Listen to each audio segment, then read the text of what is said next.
if you don't understand what it is that I'm about to teach you in personal growth, your life is going to be impoverished. You're going to be at the effect of society, and you will never live a reality that is truly your own. So what I'm going to try to show you over the next hour or two is a fundamental way of seeing the world that is going to change your life permanently. The only challenge that you'll have is implementing it. But if you listen to what it is I'm going to show you, your life is going to change dramatically. Okay. So you realize that what it is that you're seeing out in modern society is just absolutely a joke, right? Yeah. Does everybody realize that? Yeah. It's a total, complete joke. It's an absolute farce. That is not what reality is. That is a sheen or a painting on top of reality that is meant to fool you and mess you up.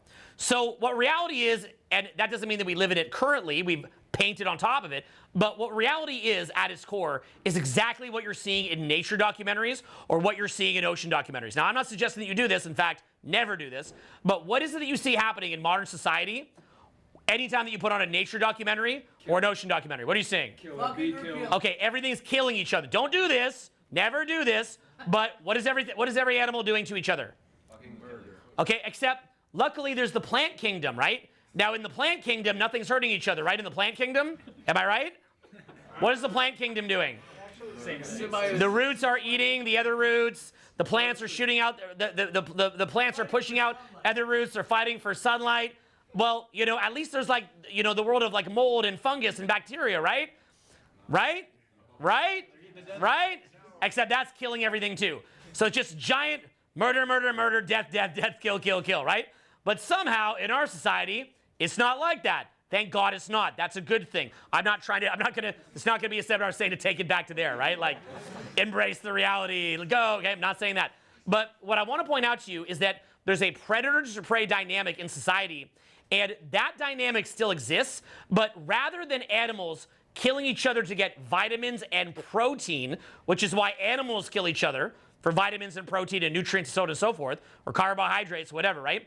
Instead, what they're trying to suck off of each other is time, energy, focus, societal influence, and so on and so forth. That's actually what's being sucked out of you, okay? Willpower, and so on and so forth. Now, I decided to bring some notes for this talk today because a lot of these topics I tend to dance around, and what happens is oftentimes I'm not as laser precise as I could be, which is fun, and those talks are fun, but I want to make this one a little bit more laser precise. So I've been using a little bit of notes, okay? So like I said, rather than killing someone and eating their protein and vitamins, in modern society, what happens is you get attacked for your time, preyed on for your focus, preyed on for your willpower, preyed on for your influence, and preyed on for your energy. So if you look around, what you're going to see is that most people are spaced out.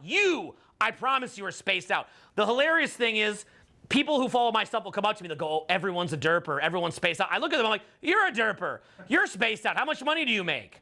Like, what are you talking about? You're spaced out too. What do you mean the derpers? You're the derper. I'm in some areas the derper. Let's not pretend we aren't the derpers, okay? We are also the derpers. We are at least looking at the fact that we're the derpers. That makes us, I guess, slightly more self-aware of a derper, okay? We're self-aware derpers. Still derpers, okay? Unless you're at that point that you finally arrived, I suppose. So people say to me, oh, everyone's spaced out. No. We are collectively spaced out. So the Texas Free Tour is coming up. That means we're going to be hitting every major city in Texas. Dallas, Houston, and Austin. I'm here in Austin, Texas right now. We're going to be hitting you up completely for free. You want to come to the seminar? Health, Wealth, Relationship, Higher Purpose. That raw OG content. Click this link below. We'll see you on the tour.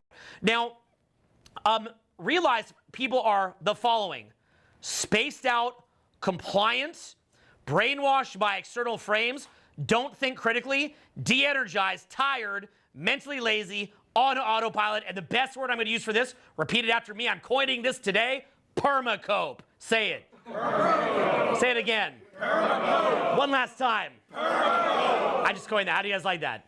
Yeah. I like it too, okay? We're on top of the derper, we have the Perma-Cope. So the Perma-Cope, yeah, I just like funny terms. Okay, so the Perma-Cope, the satanic entertainment system, generates the Perma-Cope in the derper. That's our language today. Now, that's never normal, right? Okay, so I try to, look, let me tell you something. Whenever I teach, I try to be as weird as possible to entertain you. You see me you see me at Sweet Green's regular day. I'm a regular guy. I'm not like, the Perma-Cope, the derp. I don't talk like that. But, in this room, I just want to entertain y'all. I always try to teach in a funny way that I wish my teachers would have taught me. Could you guys imagine if I could have been your high school teacher? Right? So that's kind of what I'm saying. I just want you guys to have a fun time. So I just like to use funny words, and I'm very theatrical and a little crazy. I just do that to keep you entertained while we break the Perma-Cope. Say that word again. Perma-Cope. It never gets old. Okay. So basically, people are in a Perma-Cope. Repeating what I just said. Spaced out, compliant, brainwashed by external frames, not thinking critically, de-energized, tired, mentally lazy, on autopilot, in a state of Perma-Cope. This is not the normal state of human existence. This is not what people are meant to look like. Let's be honest. If the people that you see on the street, and that's us too, lived in the caveman, cavewoman era, we would all be dead. We wouldn't last. We would be dead. Not just physically, but even mentally, emotionally, emotional toughness, and so on and so forth. Now, one of my favorite things to get people to do, pull out your phone right now and look up the wolf pug meme, okay? Look up wolf and pug. And then I'm just saying it out because I just think it's funny, because then people at home will be more likely to pull out their phone. Look up wolf pug and then look up what could go wrong. Okay, look up wolf pug and what could go wrong. Are you guys seeing this? Nah. Okay, what are you seeing? Are you seeing that? Okay, so basically the meme is you have this wolf that's looking at a group of cavemen, cavewomen, cave people, and he says, maybe they'll feed me. What could go wrong? And then it says, thousands of years later, and it's a pug in a party hat. And, and some old housewife like Karen is like, hi. So, in effect, is modern, not that I'm suggesting to ever harm someone. I believe in a Christian ethos of never harm anybody, do unto others, others do unto you. But just from a, standpoint of just thinking as a thought experiment, do human beings today and you, are they more like a wolf fit to dominate its ecosystem? Or is it more like a pug that is completely reliant on handouts? Pug! Okay? All right. So these are very interesting questions because they truly are very, very interesting questions, because the wolf exists because the weaker wolves get weeded out. They don't survive. And if we had a society where every single weaker person was weeded out and didn't survive, there'd be a lot of death. And I'm not suggesting that we go back to that. I'm not suggesting we go back to, some kind of a caveman era. But what I am saying is at least to be aware of the dynamic that modern society is creating. And the thing is that we want to have things that we can rely on that help us. Like, for example, I no longer have the ability to do long division. I can pick it back up in about 10 minutes if I put my mind to it. Who here is actually able to do long division without a fucking calculator at this point? Yeah, nobody, right? Yeah, Perma-Cope, right? We are the pugs. We are the pug. The calculator is the humans. We are the math pugs. We are not the math wolves. So in the same way, like, I don't need personally to always do long division to prove to myself that I'm the math wolf. I'm okay to be the math pug. There's certain things in life where I'm okay to be the pug. I don't need to be on my edge in the state of pain all the time in order to be happy with myself. So that's okay to an extent. But the challenge is that the more that society gets like that, the more dumbed down, derped out, and compliant everybody becomes. And in effect, what happens is that people are massaged into being highly compliant and consumers. So what winds up happening, if we were to check this out right now on, say, a search engine, which you could never even fully trust, and we said, how much money in the world does the top 0.1% have of all the money? Look that up right now. Do it now. I'm just getting you to do it. I can pull this out myself for the speech. I'm getting you to do it to participate in your own education, and so people at home will actually go look at it and look it up themselves. If you're at home watching this video after the fact, write in the comments what you're seeing. Write in the comments how you like the wolf and pug meme. Write in the comments what you're seeing, the top 0.1%. How much of the money in the world is owned by the top 0.1%? And I am not suggesting a communist revolution here, guys. So, but what are you seeing as far as the top 0.1%? How much of the cash they have? This one says average income of 3.3 million. No. Top O, is that the top 0.1%? Could be on the They wrong, own but as yes, much as the 14%. bottom 90. Okay. 223. Okay, so what percentage of the income does the top 0.1% own? And that's interesting what you said too. It's like 80, isn't 20% it? of wealth. What percent? How much? 20% of 20% of the total wealth? It says 25. 25% of total wealth. So 0.1%, 25% of total wealth. But I've heard as high as 50%. I'm not sure exactly what it is, but it is astronomical. A lot of different numbers here. A lot of different numbers. Okay, but are you guys catching the point? A lot. It's astronomical. Yeah. So are they the predator or the prey in that equation? Predator. Okay, so are you the predator or the prey in this equation? Prey. You're probably the prey, right? So you are a perfect little battery, a perfect compliant little pug that basically is just not going to cause any shit. And, if they tell you you know, 2 weeks is off the spread, or whatever else they tell you, you're going to listen and you're chill with it, and that's fine, okay? You're going to find your sense of identity, not in your connection to God, but in your consumer decisions, what kind of watch you wear, what kind of car do you drive, what kind of status you have, and so on and so forth. So here's, in effect, how you want to think about this larger equation. You understand that that's where you are. What is the upside of this kind of a dynamic? There is upsides to it. It's not all downside. I don't like it for me, but what is some of the upsides of this kind of pimp-ho dynamic in our modern society? No risks. Comfort. Well, you can walk down the street and everyone's kind of spaced out. So, you know, it's not like all these independent agents with different opinions. It's kind of like a homogenized opinion.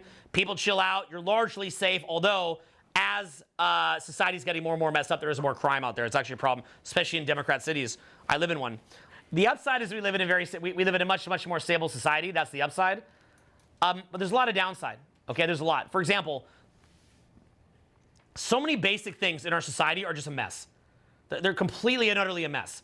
The systems and everything, they're just a freaking mess. Simple example would be, just look at, say, the presidential election that you just watched. Kamala Harris, Donald Trump. Was that an election for the two, like, first of all, are those the two best leaders the country can produce? And second of all, was that really a debate that went into any kind of depth on policy? No. Okay, so understand that, like, that's the leadership that you're looking at. Is that a wide array of candidates, or is it two pre-chosen candidates? You see what I'm saying here, right? I mean, look, it's not as bad as I'm making it sound in some ways, but I think that you see what I'm getting at here, right? That's a simple basis of leadership, but there's so many other problems like that. A simple example would be during 2020, they applied top-down authority. They said, everybody here is going to go on house arrest. That's top-down authority. What is another word for that degree of top-down authority? What's the word for it? Tyranny. Okay, tyranny, right? But the thing is, if you're going to apply tyranny, okay, all right, well, let's just take that for the sake of argument. We're going to apply tyranny. Okay, sake of argument, fine.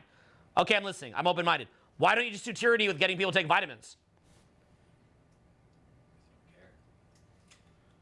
Why don't you do tyranny with making people go to sauna? I mean, do a Google for vitamin D and zinc with those topics. See what comes up. I'm not saying that that's the solution. I'm not giving medical advice. I'm not giving medical advice. But why are you choosing tyranny for the lowest common denominator all the time? You know, yeah, it's like, why not do tyranny of everyone has to self-develop? I'm not saying that that's good either, but I'm just making the point. Why do we do tyranny for the lowest common denominator? Like, why do we choose to apply it that way? Okay? I mean, by the same argument of, you know, don't go outside or you're going to kill grandma, the argument could be, don't be unhealthy or you're going to make me get put on house arrest. You see that?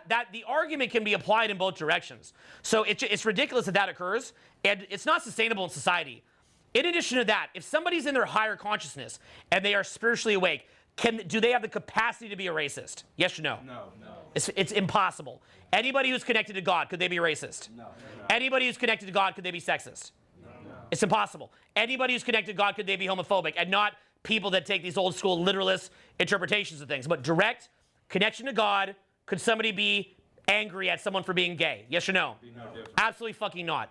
So the thing is, what you basically get is, if you want to solve problems like, hate, what's the best way to solve that? Love, right? Connection to God, waking people up, having people wake the fuck up, et cetera, right? But why don't we ever talk about that? Why is the solution always feeding to the lowest common denominator of,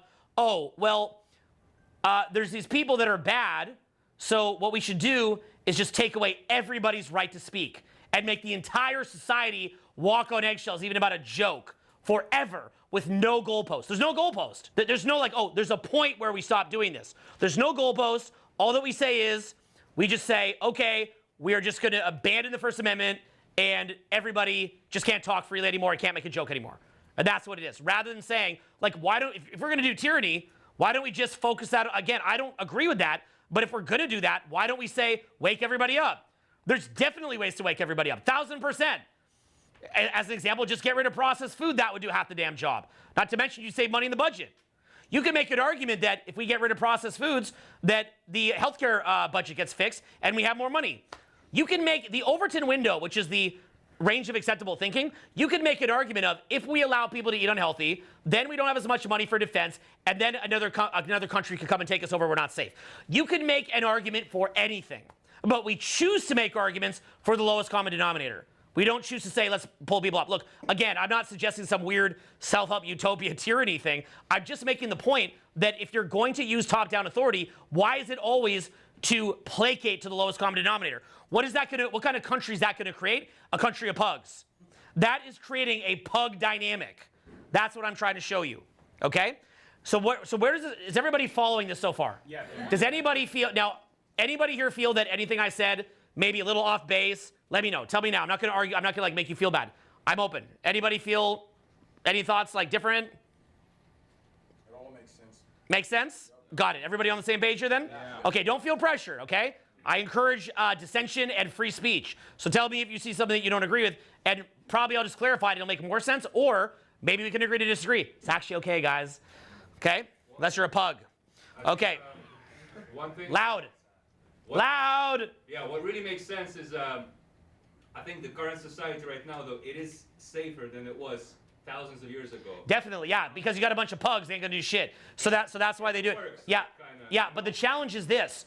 It worked until house arrest. It works until all these other things that are happening that are totally fucked. It works until there's so much technology that some idiot with something the size of a tennis ball in 50 years from now could destroy a whole city. So the problem is there has to be a human awakening. Okay, there has to be a human awakening project. There has to be a human awakening. There just has to be. Yep.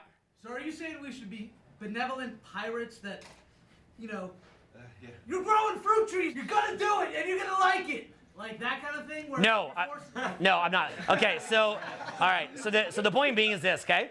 So the thing is, what I'm saying is no, I'm not. But what I'm saying is, what you can do is you can change culture. So you win the culture war rather than pulling out a weapon on somebody. Okay, so that means that for me, I'm retired. I don't need to be here ever.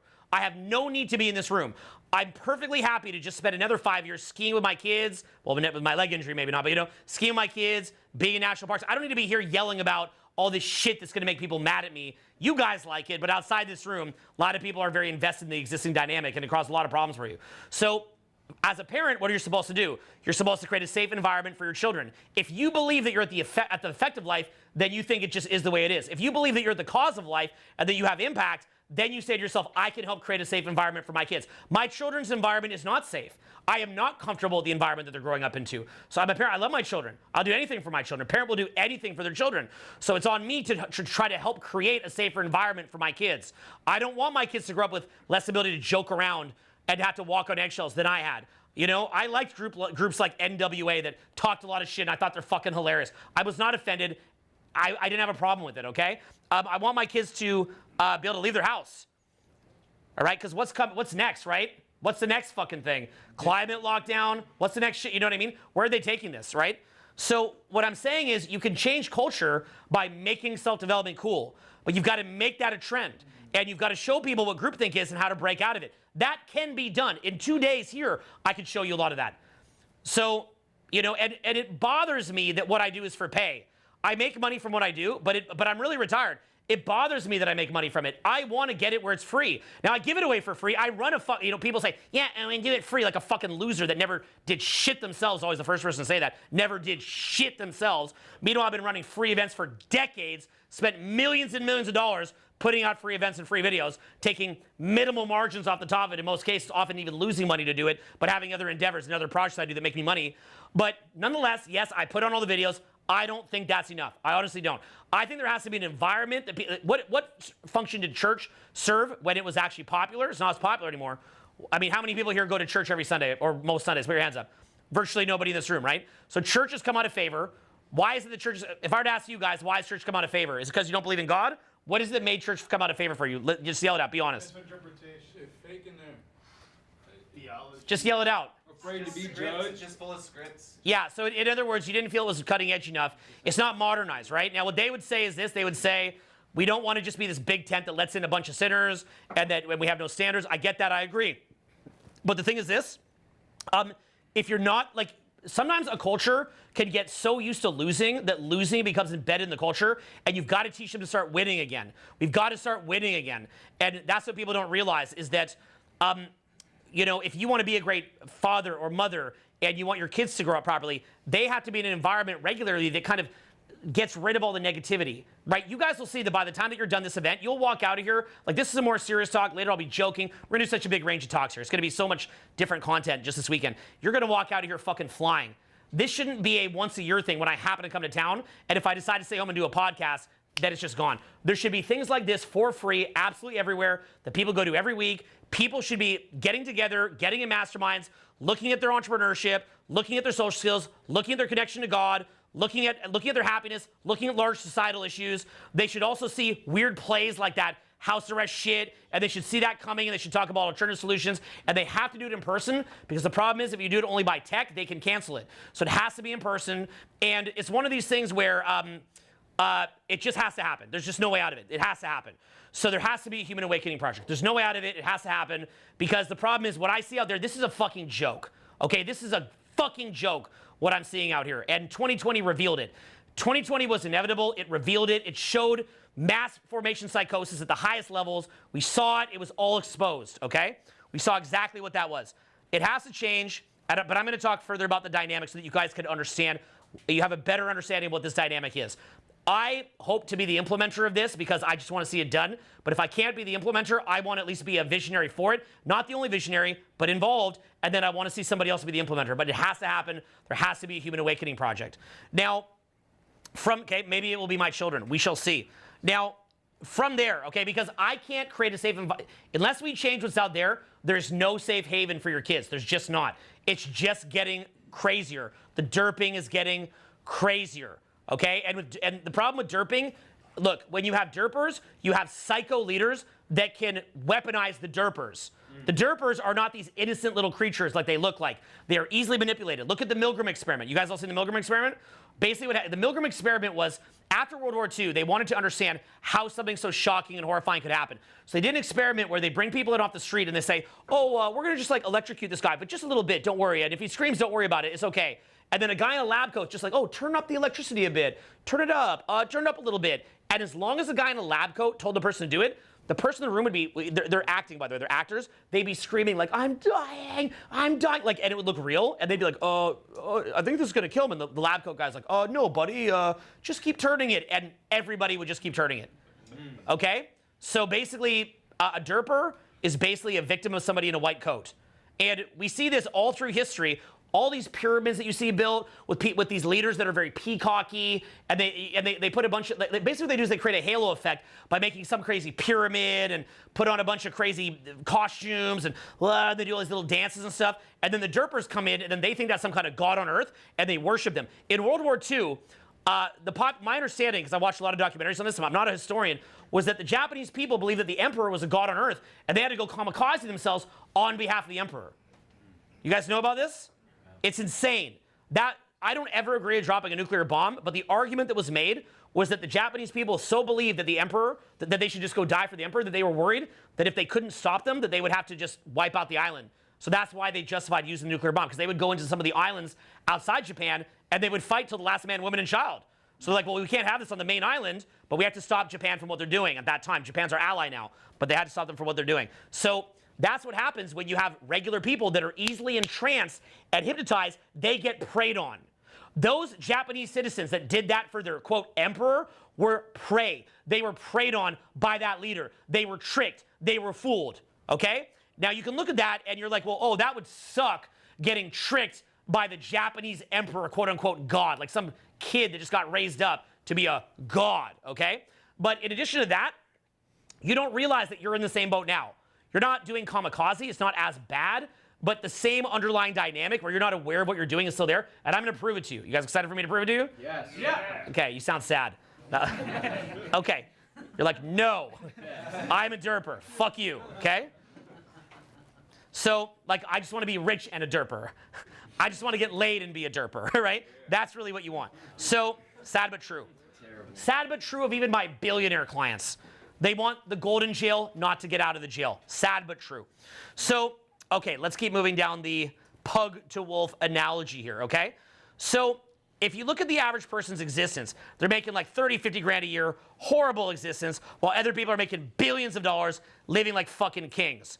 And the people that have money can afford the best coaches, the best educators, best quality food, best investment advice, insider trading, best teachers for their kids, connections, and so on and so forth. So they can spend their time just saying, oh, how do I get the healthiest foods to jack up my brain? How do I get the best teachers for my kids? How do I get the best coaches and best teachers for me? Look, I know this because the reason that I can do a free event, guys, in case you didn't figure it out, is because millionaires and billionaires get me to work with them one-on-one.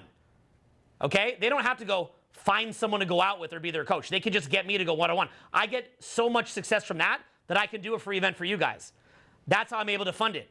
So think about this for a minute, how what I've seen with these people. But the crazy thing is they're often actually no more happy than a regular person, because the dynamic is like a pimp-ho dynamic where the pimp's miserable and the ho's miserable because they're both creating hell. They're both doing bad things. So as a result, they're actually both miserable.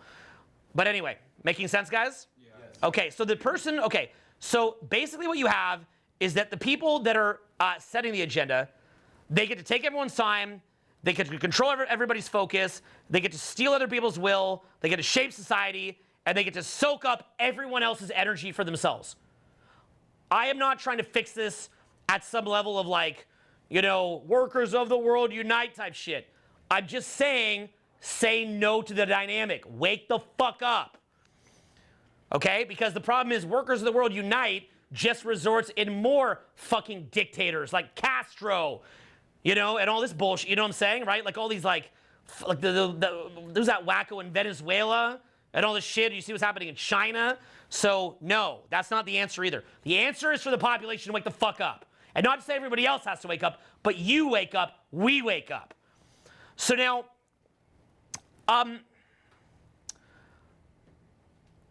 understand that the success is basically entrenched, okay? The success is entrenched.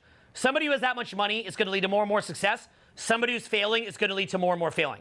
So you yourself have to be aggressive and forceful in breaking that dynamic in your own life. Do not wait for me to make a fucking church, okay? It starts with you today. So another big key, okay? Now, here's the way that I want you to think about it. I want you to think about this like you're in a fucking jungle, okay? You're in a metaphorical jungle. In this metaphorical jungle that you'll survive, right? In this metaphorical jungle that you're in, is it the case that an animal is going to come eat you to get the proteins and vitamins out of you? Yes. Yeah. No. Let's review how I started. What did I say that they go after you for in the concrete jungle, modern society? What do they eat out of you?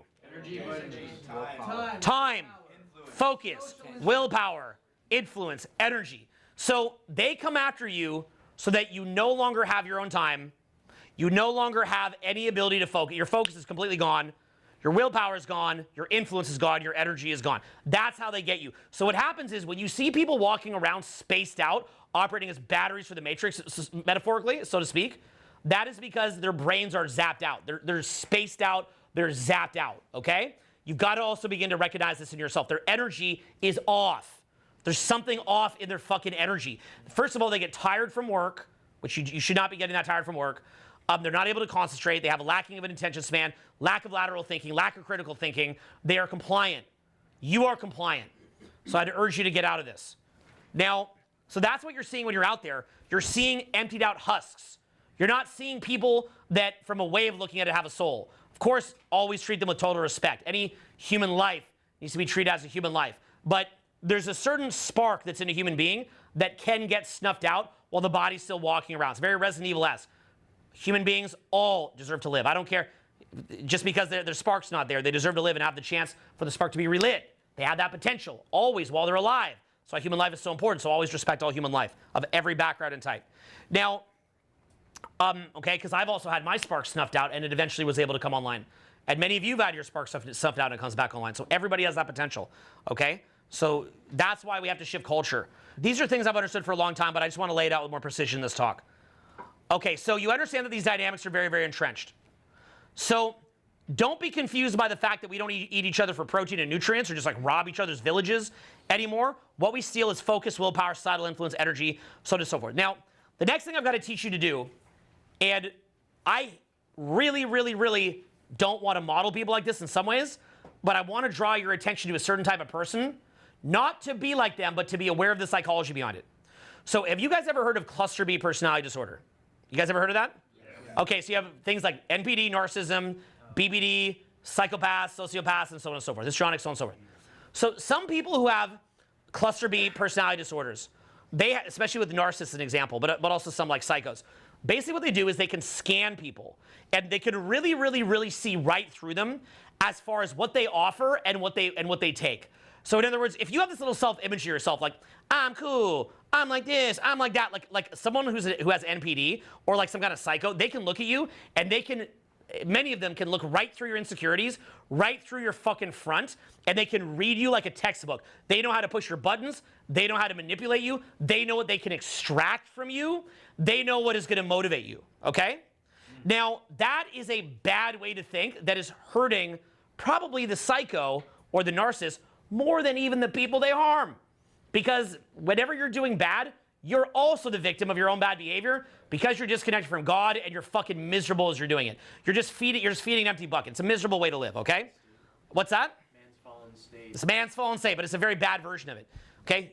Derping is actually a fallen state. This is just another version of derping.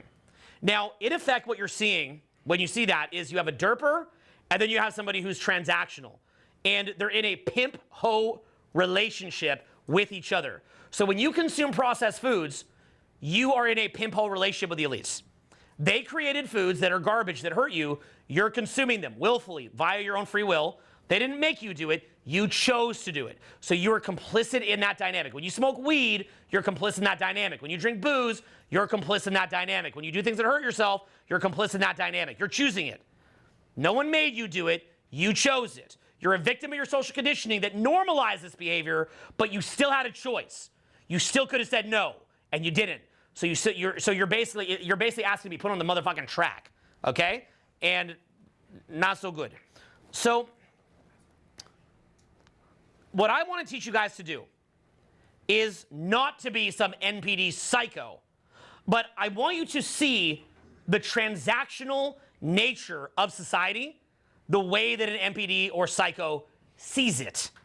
In other words, a psycho is able to look at, say, a president that's a liar, and the psycho's like, oh, of course they're lying.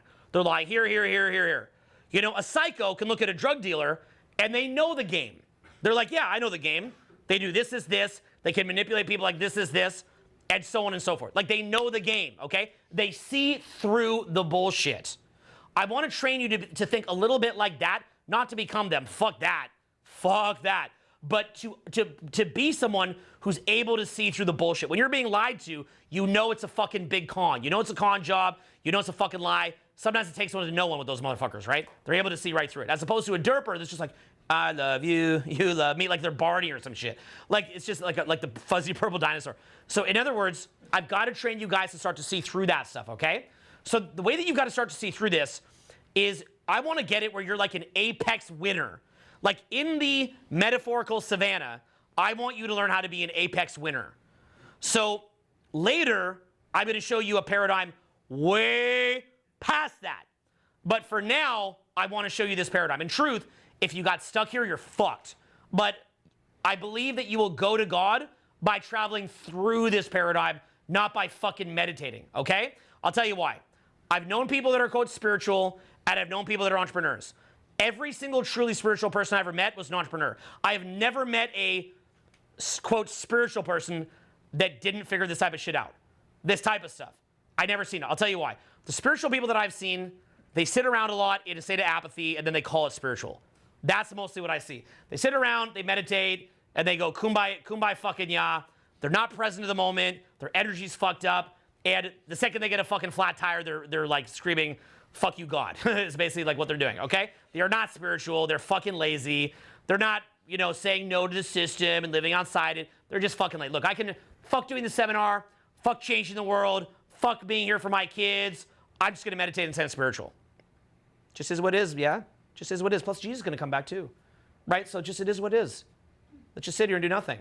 Again, the culture of losing gets stuck in people. They get so used to fucking losing that they can't realize what winning even looks like anymore. We got to start winning again. That's what people have to understand. They're like, winning has to be the norm, not just this thing where you just accept losing all the time. Okay? Like, winning is the norm. So you have to change the culture. Yep. So are you talking about not being a derper anymore. Yes. And learning the skill set of the transactional predator, the cluster B. Well, I'd say the awareness. The awareness of the. Have the awareness that a cluster B type, not the skill set, but have the awareness that they have of when you're being bullshitted. And then use it for good and awakening. Yes. Around you. Yes. But again, not sitting in Venice Beach smoking weed saying I'm awakening, okay? The real awakening, not the fake awakening. So in other words, everybody's always looking for, like most spirituality is just this very well-painted excuse to not have to work. Like, people just don't want to work, okay? So, like, anything that you can do to get out of working, like, it's spiritual not work, they'll take it. Now, okay, I believe in not working when you're rich and then you just go around doing whatever the fuck you want, you have money. Not just saying they're not working. It's so easy to make money that if you couldn't go make the money, that's just ridiculous. It takes 2-3 years to get rich. Yep. What does the real awakening look like? Well, it's definitely not sitting on Venice Beach smoking weed, but I'll get in that more later. Is entrepreneurship real awakening? It can be. It also can not be, but it can be, right? So what I'm speaking to now, am I gaining energy or losing energy from it? Gaining. Why? Because you're giving. That's the real awakening. And I'm not perfect with it. It's actually, I'm not some grandiose saint at all. I'm a regular guy. These are skills that regular people can learn. I will teach them to you. You can learn them in a couple hours. Like, it's not this big deal, okay? When someone says they talk to God, that could mean something like they're delusional, like they go in the forest, they hear fucking schizophrenic voices, or it could mean that you learn to silence your mind and then see what is your deepest truth. And the second one, anyone can learn. The first one means you have schizophrenia. So, so you can learn to talk to God. You can learn to awaken. It's not this thing that's for everybody else. It's actually like lifting weights or, it's not this thing separate from you. It's like lifting weights. It's like, I don't know, like getting better at touching your toes. Like, it's just a skill. It's anybody can learn it. If it's so abstract that a regular person can't learn it, it's too abstract. So, okay. I teach this stuff to my kids. Like, anybody can learn it, truly. So now, in other words, what you have to do is you have to scan what it is that's coming at you. You have to scan it. And you have to see through the fucking bullshit, okay? So, understand the following, okay? The dynamic that occurs, the pimp-ho dynamics between the elites and the masses is basically this. If you're cut off from God, you're going to react to that in most cases in one of two ways. Either A, you become highly transactional, and then you try to have higher status than everybody to get a dopamine kick from being better than everybody else and dominating them. The other way that you'll react is by becoming numb and then going into autopilot, being told what to do, and taking the path of least resistance.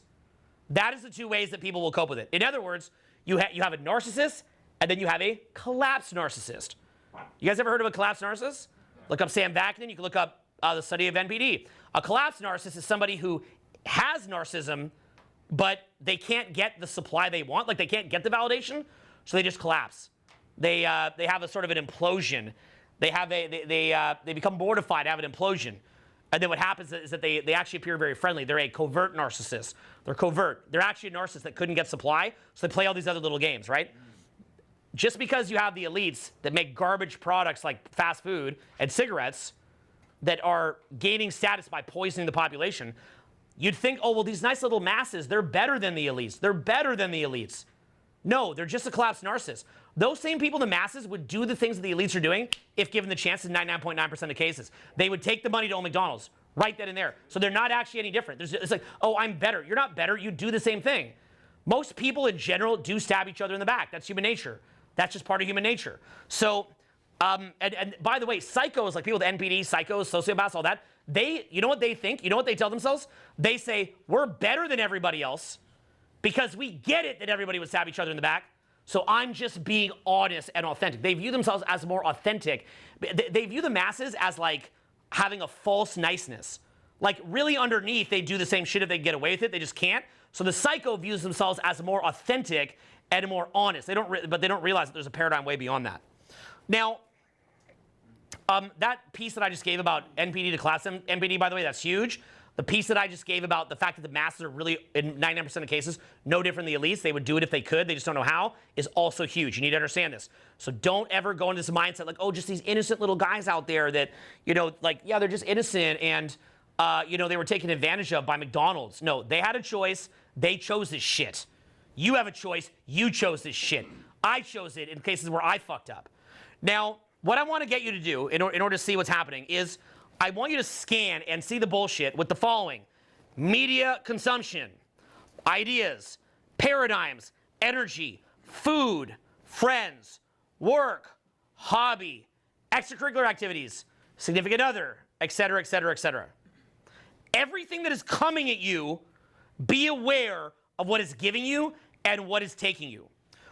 Okay, look, I've got a lot of areas of my life that I'm a mess like anybody else, so I'm not claiming otherwise. I promise you, if you know they say never meet your heroes, I'm another one of those, okay? If you look up to me, I promise you meet me, you'd be like, wow, he's really just a regular guy. But there's some areas that I've become world class. One of the areas that I'm world class is that you can watch me come into an event, I could run a 5-day event, 13, 14 hours a day, and I will look just like this for days at a time. In fact, I've been running events for weeks now, and I'm shooting videos every day in between, okay? And this is my energy level. So are you guys noticing a shift in my energy level compared to the kind of energy level that you see at work? Yes. What is the difference that you see? You can learn this, by the way. So observe it so that I can teach it to you. It's not some magic thing to me, guys, okay? What is my mental state like, and what is my energy like? Razor sharp. Okay, so if I'm razor sharp, how much more awake would you say that I am than the average person on the street if we're to put this in like a multiple? Exponential. Yeah. Factors of A shit ton. 10. Yeah, 10, Orders of hundreds, Lots. could be thousands, whatever, who the fuck knows, right? Everybody's different out there. Everybody's a little bit different, right? But it's just a muscle, guys. It's like if you just lift weights in the gym, you take some protein, you get better. If you do awareness training and energetic training and spiritual training, you'll get the same thing. It's not that, like, don't ever believe that, like, you know, if you see some guy who's jacked, don't be like, oh, I couldn't get that. Like, you might not, like, there's variation in genetics and whatnot, but everybody can be their version of jacked. Everybody can be their version of having social skills. Everybody can be their version of public speaking. Everybody can be their version of, you know, peak immune system and so on and so forth, right? Everybody can be their version of that. I didn't get sick in 13 years. Maybe if someone did what I did, maybe they would just get sick only once a year instead of 5 times a year. You know, everybody's a bit different, but the point is you can improve.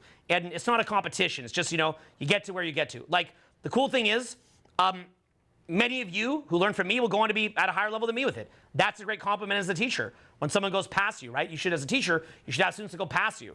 So it's not about me, it's about you. What I'm saying is about you, not me. It's about what we could be as a society and the cultural shift that we can make. But it starts with you.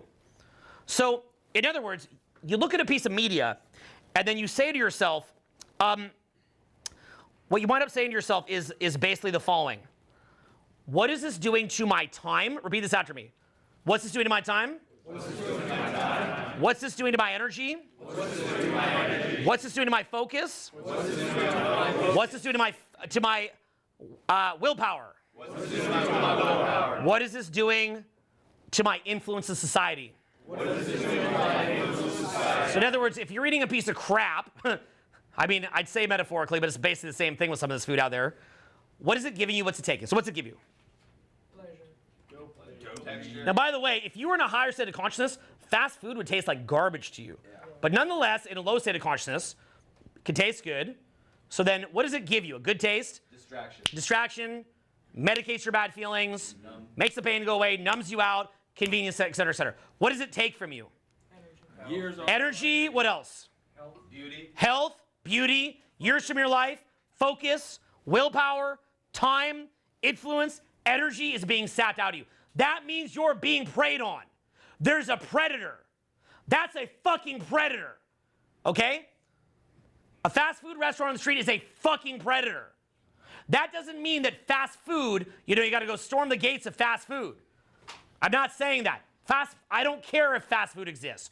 But what I care about is the fact that we live in a state of consciousness that it could exist.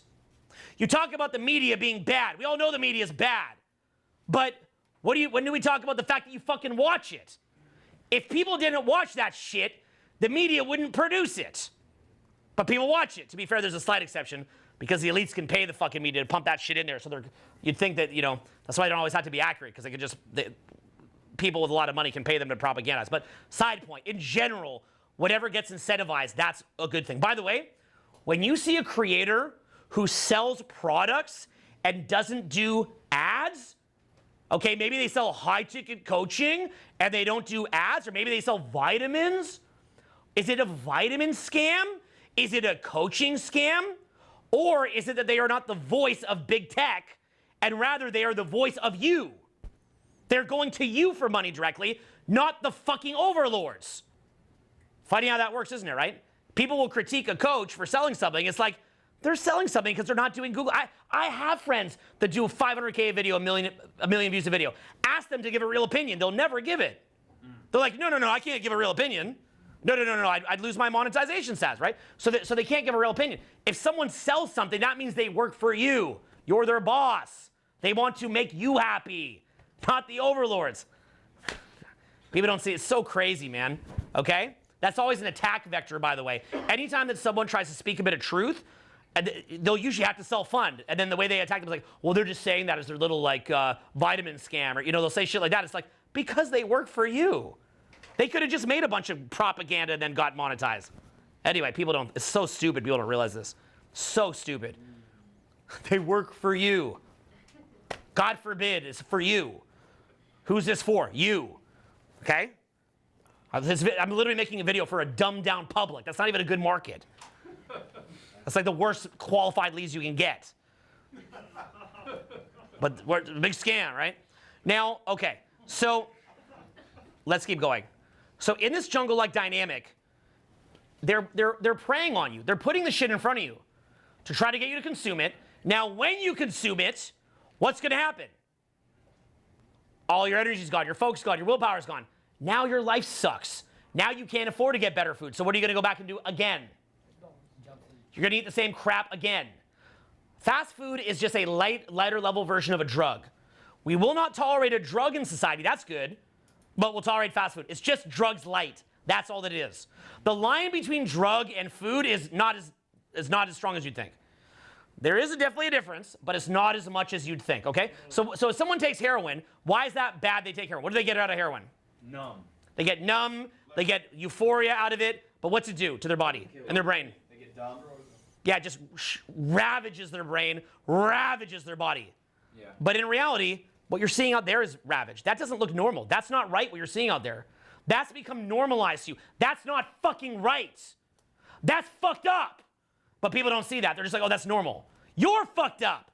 And that's not me giving you a hard time. I'm fucked up. I promise you, when you realize what your potential looks like, the light that would be beaming out of your eyes, you'll realize you're fucked up. So, anyway, what you've got to do is, like a fucking psycho, a psycho would look at fast food and they would know the gig. Or they'd be like, I know what the gig is. This is like some fucked up shit I would create. That's how they think. But because you're a nice person, you don't believe that predators like that exist. You're like, I would never do that. Like, who would do that? That's fucked up. So you do what's called projection. You don't think anybody would be that evil. You're not thinking like that. So you don't realize that exists. You're being fucking preyed on. Now, likewise, media consumption. What are different things that media gives you? Say like a TikTok, this fast scrolling little media thing, like just dopamine, right? What's happening is you're doing this. You're getting, what are you getting? Dopamine. What else? Yeah, whatever the fuck, right? What's it take? Time. Focus, energy, influence. What else? Say this word after me. What else? Say that. What else? The most holiest of questions is what? It actually is, by the way. You know why? Because it's not just about that you're wasting time on TikTok. It's that you could have read a book on entrepreneurship. It's what else you could have been doing. So it's getting you at multiple levels. Look, it's like when you have a significant other that's just highly dramatic and burns down your energy and focus and so on and so forth. Yeah, you have a nice comfort of sex every night, but at the same time, what's happening is they're burning down your energy and focus. It's not just the years that you lost that you lose to that relationship when they eventually leave because they're just so dramatic. It's also that you could have been going out building your social skill set and meeting new people. So they burn down several years of your life. But that's not just what they burned down. It's the other stuff you could have been doing. You could have been building a business. You could have been meeting new people. You could have been sharpening the sword of your social skills. And you lost all that time. It's just gone. Look, I'm 45, guys. Look at my beard, guys.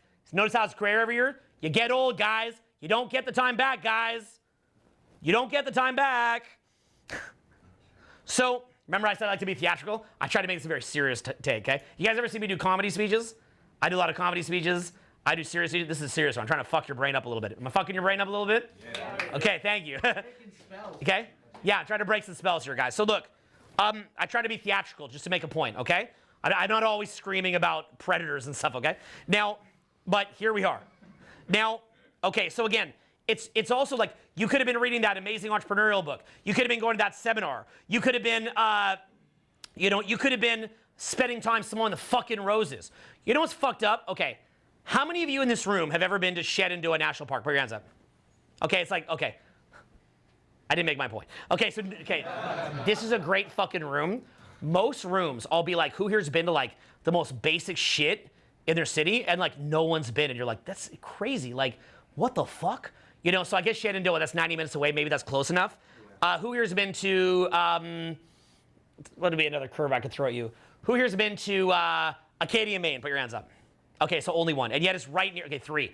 But it's, well, you're from there. Did you just drive down from Maine? No, I've been. But you grew up there. Okay, got it. Okay, well, you grew up there, doesn't count. So 2 of you. Okay, so in other words, it counts, but just you grew up there. It's not it doesn't count towards my point. So the point being is you guys haven't been to Maine. How many of you guys have been to Newport, Rhode Island? Put your hands up. Okay, so that's just beautiful there. You haven't been there yet, okay? So you see where I'm getting at here? Okay, so yeah, Mansion Rose there. Okay, so I'm just trying to make the point. Guys, there's so much beautiful stuff to go see in the world. It's so awesome. It's so cool.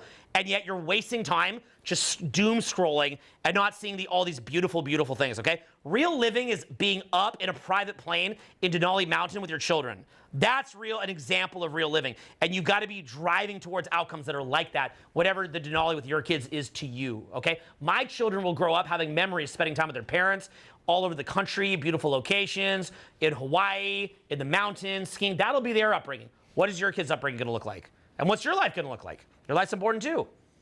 So, anyway, look, media consumption, it's taking away your time. What does it do to your focus when you look at things that are just dopamine spiking you? Distractions. Okay? It actually retrains your focus. Yeah. You cannot, most of you in this room no longer read books and can't. Again, let me say it again. Most of you in this room no longer read books and can't. It's shortening your attention span. Shorten your attention span. Can't read a book anymore, right? This is, look, you're being put in like a headlock. It's like you're in a MMA fight, and they have you in a chokehold. You can't get out. Because the very consciousness and attention span that you would need to get out and awareness, you don't have. So you're stuck.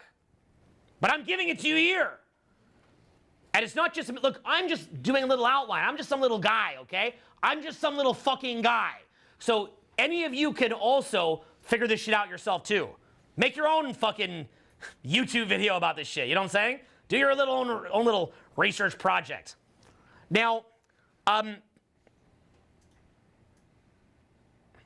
so that's things like media consumption. The other thing is ideas, paradigms that you're in.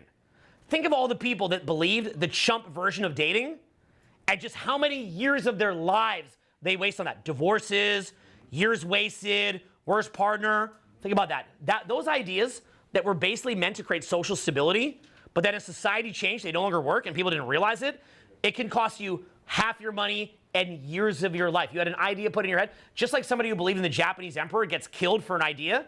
You can get killed or hurt or time wasted or bilked financially with the wrong information. People perish for lack of knowledge.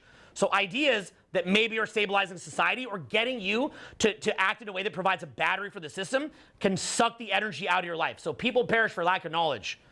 So again, an idea. A paradigm is another one too. A paradigm is an overarching idea, an overarching worldview that becomes the Rosetta Stone or master key for all your other worldviews. So a simple example would be this.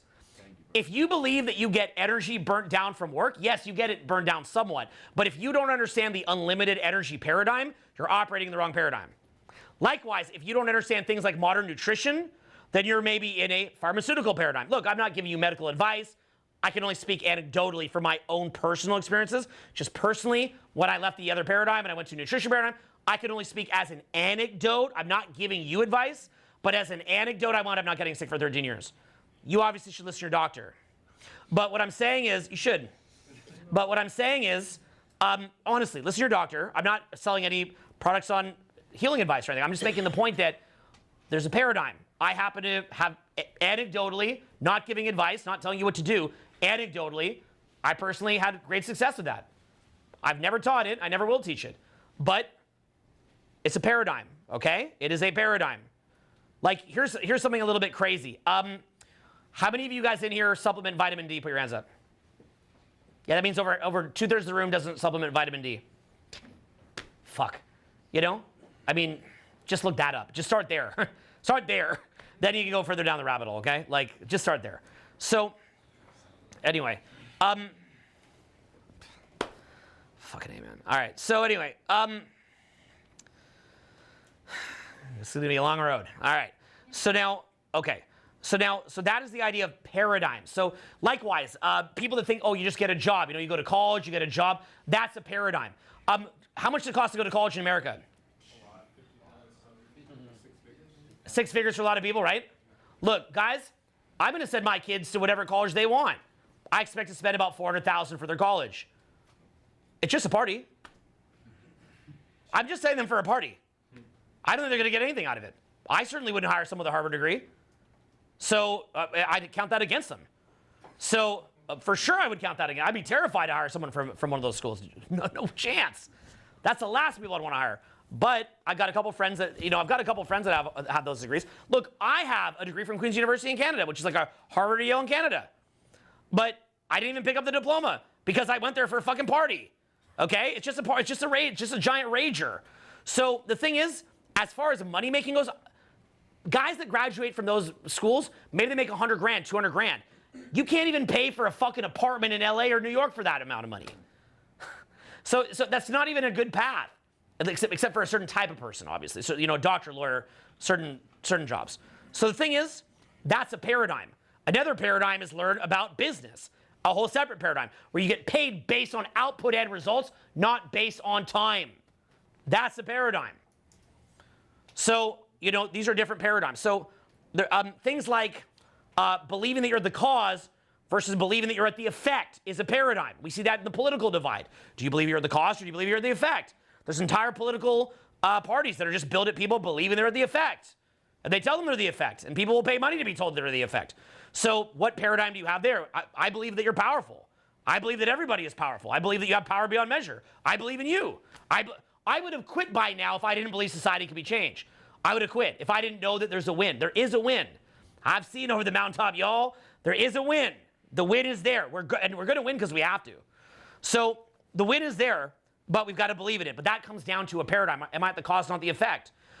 You know, like a simple example would be sometimes I might have a significant other who's drop dead gorgeous, and I kind of look like a leprechaun. Now, if I believe that that's the best that I can do, if they act up, I'm going to stay there. I'm going to tolerate it. Because I know I can go meet somebody else in 2 seconds, I don't have to tolerate it. That's a paradigm. If y'all believe that's the best you can do, you're in the paradigm where you just get browbeat until you're like an emptied out husk. It's a paradigm, okay? So we talked about media consumption, we talked about ideas, we talked about paradigm, we talked about food. Friends, same thing. Friends in relationships. You should feel better after a friend has come to see you. You should feel better when you're around your significant other. You should feel better when you're in an environment like this. You should feel better. So if you're around friends that negative energy wants to spread, positive energy wants to spread. If I'm around my buddies, I'm always just laughing. We're just goofballs, okay? I'm not this like self-help shtick guy when I'm with my friends. My goal when I'm with my friends is to be the biggest idiot I can be. That is my view of true wealth, that you're allowed, you have the freedom to be an idiot. When I grow a giant beard like this, what is the communication of this giant beard? It's either that I'm homeless or, what's it mean? I don't care. It means I could be like a 5-year-old. Like, you know, like a 5-year-old wear a costume? I could grow a giant caveman beard as a multimillionaire. That's real wealth. Real wealth is you could just run around doing free events and say whatever the fuck you want and post it.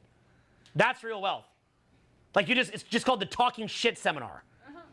I'm just gonna come here and talk shit about whatever the fuck I want. That's real wealth. I'm gonna grow my beard however I want. I'm gonna wear a pink shirt. I'm gonna run around skiing. I'm gonna go to every national park. I'm gonna do whatever the fuck I want. That's real wealth. That's the essence of America, freedom. That's you enjoying your fucking freedom. That's real wealth. Freedom is wealth. Freedom is a spiritual foundation. So, friends, how much do they give? How much do they take? Work, say that word, work. Work. Okay, for work, what's it give you, what's it take? What's it give you? Money. Not much. What's it take out of you? Time. Does the average person even have the time to build a business? Nope. No. They don't, honestly. They really don't. because you'd have to go, you work for 8, 10 hours a day between commuting, you go home, you got only a couple hours, you're exhausted, all you want to do is smoke weed. You're in a headlock, you're in a super trap. To get out of that trap, you're gonna have to audit every last minute of your life. You're gonna have to learn to take a piss faster. You're gonna have to learn to take a shit faster. You're gonna have to learn how to shower faster. You guys wonder why I talk so fast? Because I had to work for so many years to build what I built that I had to talk faster, think faster, move faster. Piss faster, motherfucker. Shit faster, motherfucker. I talk to people, they're like, okay, well, I'm like, talk faster, motherfucker. Talk fucking faster. Think fucking faster. Solve it fucking faster. Look, if you see my energy level, is this like me trying, or is this just me at this point? It's you. Faster, faster, faster, faster. Like, that's how I think, because I was in that gear for so long to build what I built. By the way, I never had to build what I built. I had a vision that I wanted videos with big seminars and big outdoor video shoots and real life interaction footage. That was my vision. And it was a very, very expensive vision with very, very thin margins. I could have been another microphone coach like anybody, pocket all the cash, bank, bank, bank, bank, bank, bank, bank. I reserve the right to do that someday. Someday I might just say, fuck it. I just want pure profit, no expenses, and I'll just go, hey guys, it's me in my clickbait 15-minute video, and I can release 12 of them a week, and here's the next boring fucking topic with the right title that all the derpers will watch and bank it. But I like to run thinner profit margins to build what I built. So in order to see that vision come to fruition, I don't want to go out every night, so I teach good stuff. A lot of time getting burnt. So time. So you have to get good at time management. Yep. How does somebody without vision actually create the change in their life themselves when they don't have that vision? Come to the free tour. No, but like actually. Okay, so like it's here, motherfucker. It's here. So next up, it's like, man, couldn't you just send me some help? It's here, motherfucker. Take it. Okay, now it's also posted on YouTube. That helps there too. Now next up. Yeah, so in other words, the work is burning down your time. What else could you be doing? Again, what is the most holiest of questions? What is it? What else? I can tell you guys don't believe me. You're like, no, it's got to be a holier question than that. Look, there is, but one of the most holiest of questions. Why is what else? What else is what's going to take you to God? What else is what's going to take you out of this shit? Okay? It's going to take you out of this shit. What else is what's going to save the fucking world? Because you say, you look at the paradigm, you want to disrupt it. What else? Be a leader. You have to understand being a leader is its own pay. The rewards that you get from that is being that. All right, so in other words, in work, you're getting your time burnt down, you're not building a business, you're not building the right skills, you're doing shit that's repetitious, you could be doing so many other things at that time. So realize that whatever job you take. How about hobbies? Even the hobbies that you have. Pick some hobbies that really energize you and recharge you. Some people say, oh, I'm going to go to Acapulco for the weekend to burn off some steam. You go to Acapulco, and then you come back, and you've been drinking the whole time, and you're fucking miserable, right? You've actually burned yourself down further. Learn what active recovery means. I'm a big fan of Russian banya. You could use Korean spa out here. I don't think you guys have Russian banya in here. You guys have Korean spa out here. Go in super, super hot sauna, jump in a cold plunge, maybe get massage, go on nature walks, go to Shenandoah, do things like that. Relax, lower down. I can't run hot like this if I don't relax my nervous system. So I do interspersed targeted relaxations of my nervous system. I let it regenerate. I let my brain neurotransmitters regenerate. Depression for a lot of people, that's what it is, right? Just they haven't regenerated brain neurotransmitters. It's due to diet control. Your diet has a big impact on regeneration of brain neurotransmitters. So if you're not eating healthy, your brain can't regenerate brain neurotransmitters. Yep. How bad does doom scrolling disrupt that? Well, look, again, like I'm not one of these people like old school Victorian religious people where it's like shame, shame, shame, shame, shame, shame. Look, I doom scroll sometimes. If you smoked a joint here, look, I never smoked weed in my life, but if you smoked a joint here, that's not gonna fucking kill you. You know what I'm saying, right? Little fapping, little chocolate milkshake here, there. It's not gonna fucking kill you. You know what I'm saying, right? But the question is it like, okay, I fucked around a bit, now I'm gonna get back on track, no big deal? Or is it like a lifestyle, right? Where shit becomes a problem is when it's a lifestyle. None of it's good. Like in a perfect world, you're just perfect, but you're human, and you're still in the system that you're in. We're not in some fucking utopia here. So the point being is that it's one of these things where it's like, okay, just do as best you can. Yeah, so look, you can fuck up, but yeah, but if you do this shit all the time, it's gonna fuck your shit up, bro. Look, I don't mind if my kids play a bit of video games. I think it's a healthy thing, in fact, because kids bond by playing video games. But I don't want them playing video games all day and like living through that, right? A lot of these things can be a little bit of fun, right? Look, that's why I'm not like pro like just making fast food illegal. We should be responsible enough that if you want to catch a Big Mac here or there, you can. It's not going to kill you, but we have to show that we are responsible enough not to have to get rid of it. Like, to be fair, at the derper level that we're at now, there would be probably a stronger argument than not to make that shit illegal. There's actually, it's actually weird under this fucked up paradigm that we didn't. But I don't think we should have to do that. I actually, in a perfect world, don't think any drug should be illegal. It's just that we should be responsible enough that we don't smoke it. Like, you should just don't smoke it. You know what I'm saying, right? So it's one of these things where we have to raise human consciousness. I mean, ideally, there's as minimal laws as possible. But we have to get to a point that we can prove that we're worthy of that. But if we just stay there and that's our only aspiration, then we're fucked. Likewise, let's look at, okay, quick question, yep. Yeah, loud. Have you ever done any breathing intervention? Yeah, breathing exercise is awesome. I'm not a big breather, like as far as breath work, but some of my friends love it. So everyone has different modalities that they resonate with, okay? Now, basically what's gonna happen, okay, so here's how this works. So now what you do is you're able to have that awareness like how some psycho has, where you can see the predators. You're like, you're a predator. And what you're doing is you're saying, what is this giving and what is this taking? And you're doing this to absolutely everything. When you see a bottle of vitamins, don't just say, oh, it's the energy vitamin. Look on the back of the ingredients, but don't stop there. Look at where they're sourcing the ingredients. Look at the nuances of the ingredients. Look at toxins that might be included. Look at nutrients versus anti-nutrients. Be aware of what's going in your system. You're not you in the way that you think you're you. There's a version of you that has only good inputs of good friends, good media, good nutrition, good sleep, good recovery, passion, purpose, spirituality. There's a version of you that looks like that you can step into, and then there's a version of you that does the opposite. Look, in personal growth, I've been in personal growth over 2 decades, and you watch as some people get into personal growth and get out of it. And much like if someone was a fitness trainer and you watch your client go down to 9% body fat and get jacked, and then you saw them fall off the wagon and they get out of control. In personal growth, you watch the awareness and consciousness of different people and how they go up and down. You will see this as they go up and down when you're in personal growth. You'll see people looking at their best, you'll see them looking at their worst, and you see it right in the eyes. It's right in the eyes, right in the pupils. So, in effect, realize, don't just take something with a good front end and a big take off of the back end. What you're going to see is things that are bad for you are usually front end optimized. Say that. Front end optimized. Yeah, so in other words, the heroin is what? Front end optimized. I mean, pretty good on the front end, right? Yeah. That bad food is what? Front end optimized. So what they do is it kind of evolves to be very, very, very appealing on the front end to trick you into taking it so that it can take from you and it can rob you. Okay? So understand, now, here's the next best part that's so crazy. Here's the key transition piece. So we've talked about this idea. Now we're going to go into a transition piece. So I want to get you to the point that you are a master entrepreneur and an apex winner. Like in the jungle, you are the apex. You are the apex winner in this jungle.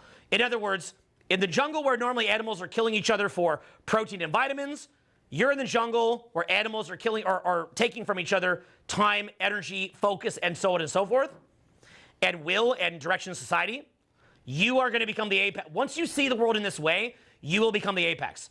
You will get that screen and awareness that you never had before because you just blindly accepted things. You'll begin to look at where you're being lied to. You will definitely look at government and politics very differently, and you'll want to dig beyond the surface of that and see what's actually going on. And that doesn't mean to believe any conspiracy, by the way. Just because like an alternative facts doesn't mean you have to believe it, okay? But begin to question things, okay, and begin to think critically. Then from there, as you're beginning to question things, what's going to happen is your energy levels are going to shoot up and up and up, and you're going to start making a lot of money. You're going to start making a lot of money, you're going to start having a lot of social success, and you're going to have a lot more consciousness and a lot more awareness. You're going to see the bullshit through people like that. I look at people at 45, and it's like, I know you, I know you, I know you, I know you, I know you, I know you, I know you all. I know everybody I'm meeting. I know all the shit that they're gonna do. I know how they're gonna add to my life. I know how they're gonna take from my life. I know all the products I'm eating. I know the things that are put in front of my face. I see the cause-effect relationship. As a result of that, I got a lot of energy. This is a version, my version, of what happens when you do what I'm talking about. You're just brimming with energy. So people are always like, well, Owen, like, I can't do what you do because I don't have the energy. You're just like one of these freaks that just has very high stamina. I am not someone with fucking high stamina. I'm just someone who became aware of what I was consuming as far as ideas, paradigms, energies, food, and so on and so forth, and then did better recovery. That's it. More active recovery and so on and so forth. Okay? Then I got the money to study supplementation, study nutrition, and so on and so forth. That's all that you're seeing when you're seeing me. Nothing more, nothing less. In fact, most of you in this room, if you did what I did, would have more energy than me, and you'd be probably less of a fucking weirdo, okay? I'm just some weird, average guy who did this kind of shit. So it's like in the same way that Joe Weider invented bodybuilding, think of this, you almost might want to call it like spiritual building. You know what I'm saying? It's like energy building, spiritual building, awareness building, presence building. And the fucked up thing, this is fucked up, is that for years, presence was just taught in ashrams, basically just saying meditate. Meditation is one modality to get more present. If you're eating a bunch of processed foods, and you're meditating, you're still gonna be fucked up. I'm sorry to tell you. You could be so present and connected that maybe you can like overpower the fucking garbage, the high fructose corn syrup, but like at a certain point, your brain is so whacked out, you're not gonna be present. If I were to even just bring in my herb stack in here, and now it's pretty expensive, but I just gave it to all you guys would all be like, whoa. You'd be like, holy shit, like, I think I'm enlightened now, just from taking a couple fucking Eastern herbs. Take some reishi, ginseng, shizandra, things like that. You'd be like, you'd be tripping. You'd be tripping balls. My friend Shane Tyler Milson does Black Magic Alchemy. He's got a chaga product. You just take a little shot of it. You're like, I'm awake. Holy shit. Like, what the fuck is it? Like, you'll immediately feel it. It's subtle, but obvious. Not as aggressive as like, Adderall, but it's subtle, but obvious. That's why I kind of look like I'm on coke, okay? But this is like the real coca, not the fake coca, okay? Let me tell you something. Shit like Adderall and caffeine is the poor man's version of caffeine. I'm on shit more hardcore than caffeine every day. I'm just on the expensive version. I'm not on a nervous system stimulant. I am on proper rejuvenating shit. That's why I look the way I look. So understand, it's not, and competition, entrepreneurship, imagine you could just work morning, noon, and night. Come on, who's gonna compete? Your mind's working clearly, you lock in, you focus, you're quick, you see through people. How can you lose? Look, I'm not saying, like, I tend to ride the edge with what I do. I do counterculture. I do shit like way over budget to create all these big productions. Maybe someday I'll have a bad run, I'll fuck up, I'll be very embarrassed. Could totally happen. But I've gotten this far. And even if I did fuck up, if I made it 22 years, that's much longer than most businesses, guys. So, I still ran an 8-figure business for fucking 2 decades. I still did live events, 265 cities, 75 countries. Yep. So can you give us... Louder. Can you give us some examples of specific herbs that you... No, because then I'll get in trouble. But the point is, but that's how fucked up it is, right? So the thing is, you go study nutrition, you make your own opinions. I'm just speaking anecdotally, okay? But the fact that I can't, that should really be your big alarm system. You're like, what do you mean you can't? That should be your big alarm system. Why can't Look at, I can't even say why I can't. Just go look it up. Yep. So if you got all the tonic herbs, you got all that stuff, it's sitting on your, your counter. Do you, Owen, the god, ever have it where you don't even take the fucking shit that's sitting right there, even though it's so accessible? There's a lot of areas that I fuck up, but that one I'm pretty good. Why? Because I get people to do it for me. Yeah, so you hire that shit out. You get rich enough. Look, I don't get the fucking drink out of the fridge. My time's worth too much. I don't wash dishes. I don't drive anywhere. I don't get shit out of the fridge. I have people around me that are doing everything. Occasionally I'll just do a bit of manual labor because I find it rejuvenating. I find it very grounding. But that's like a spiritual practice. Manual labor is not meant to be for money. It's meant to be a spiritual practice. Think about that one. There's an entrepreneurship quote of the week. Right? Like wash the dishes to be zen. But it's not actually to wash the dishes because you're losing money off doing that. But regarding yourself, just take the damn herbs. Now, from there, what I would say is you can build your awareness. You can become present. You can get to the point where you're mostly present, not thinking all the time, and have access to your awareness off the tip of the fingertips. You can get it to where you resonate with more positive things. You can shift this. Society, you can shift this individually, and you can be an example that shifts in society. It can and will happen. Okay? It's going to happen. Now, from there, here's the thing.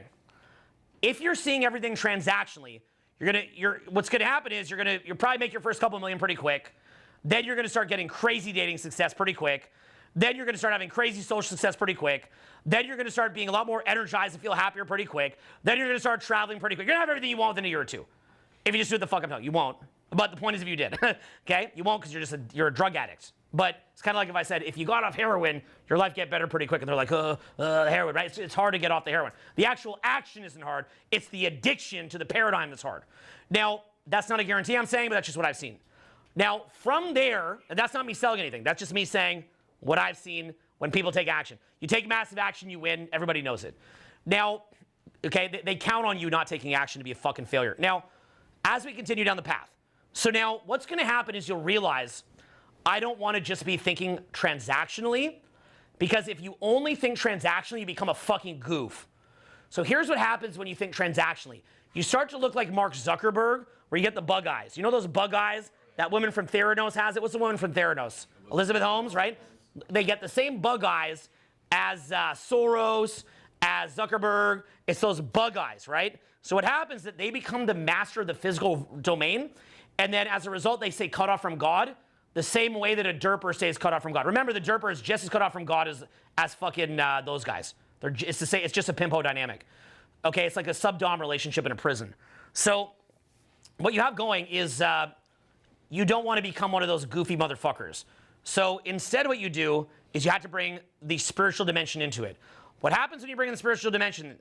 Repeat this after me. More energy. More energy. More awareness. More awareness. More creativity. More creativity. Guided to solutions. Guided to solutions. Less inflammation in the body. Less inflammation in the body. Not creating negative karmic threads. Not creating negative karmic threads. More happiness. More happiness. Which is the whole damn point. Which is the whole damn point. You got me. Less being possessed. Less being possessed. Gain access to your own will. Gain access to your own will. Gratitude. Gratitude. Appreciation for nature. Appreciation for nature. Friendship. Friendship. Art. Art. Love. Love. An enhanced palate. Enhanced palate. To enjoy life. To enjoy life. You're tapped in. You're tapped in. You're expanded. Expanded. Fantastic. Good. Fantastic. So you guys get what I'm saying here? Okay. Now, that is where you bring in the spiritual dimension. So what you do is, rather than just seeing things transactionally, you begin to look at things as win-win. You start to say to yourself, okay, how can I not just, build a system where I get paid and all these derpers get fucked, but how do I build something that's win-win? So you got to understand, how many clients do I have that are mega rich? Back in the day when I was the top dating coach in the world, mega rich clients that come to me for help, and I see these guys. I knew exactly what I don't want to be. I want to be free. I don't want to be like that. Because, again, the ultimate paradigm where they gank you is the devil is damn self. The devil and damn self. Because you believe that you're just a body, not a soul, and as a result of that, you act as if your lifetime is finite, as if nothing continues on after you die, and then you never develop your spiritual side. Nothing there is developed, and then when you die, your soul's already been snuffed out. So heaven or hell, stop thinking of it so much as like clouds and white, burning hell with the guy with horns. Think of it more like something that begins in a continuum every single moment, okay? Say heaven or hell.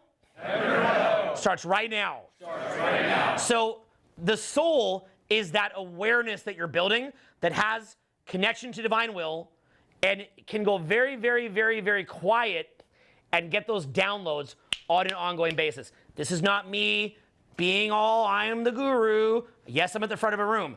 I am teaching you basic shit that anybody should be able to understand and achieve. Anybody can achieve this.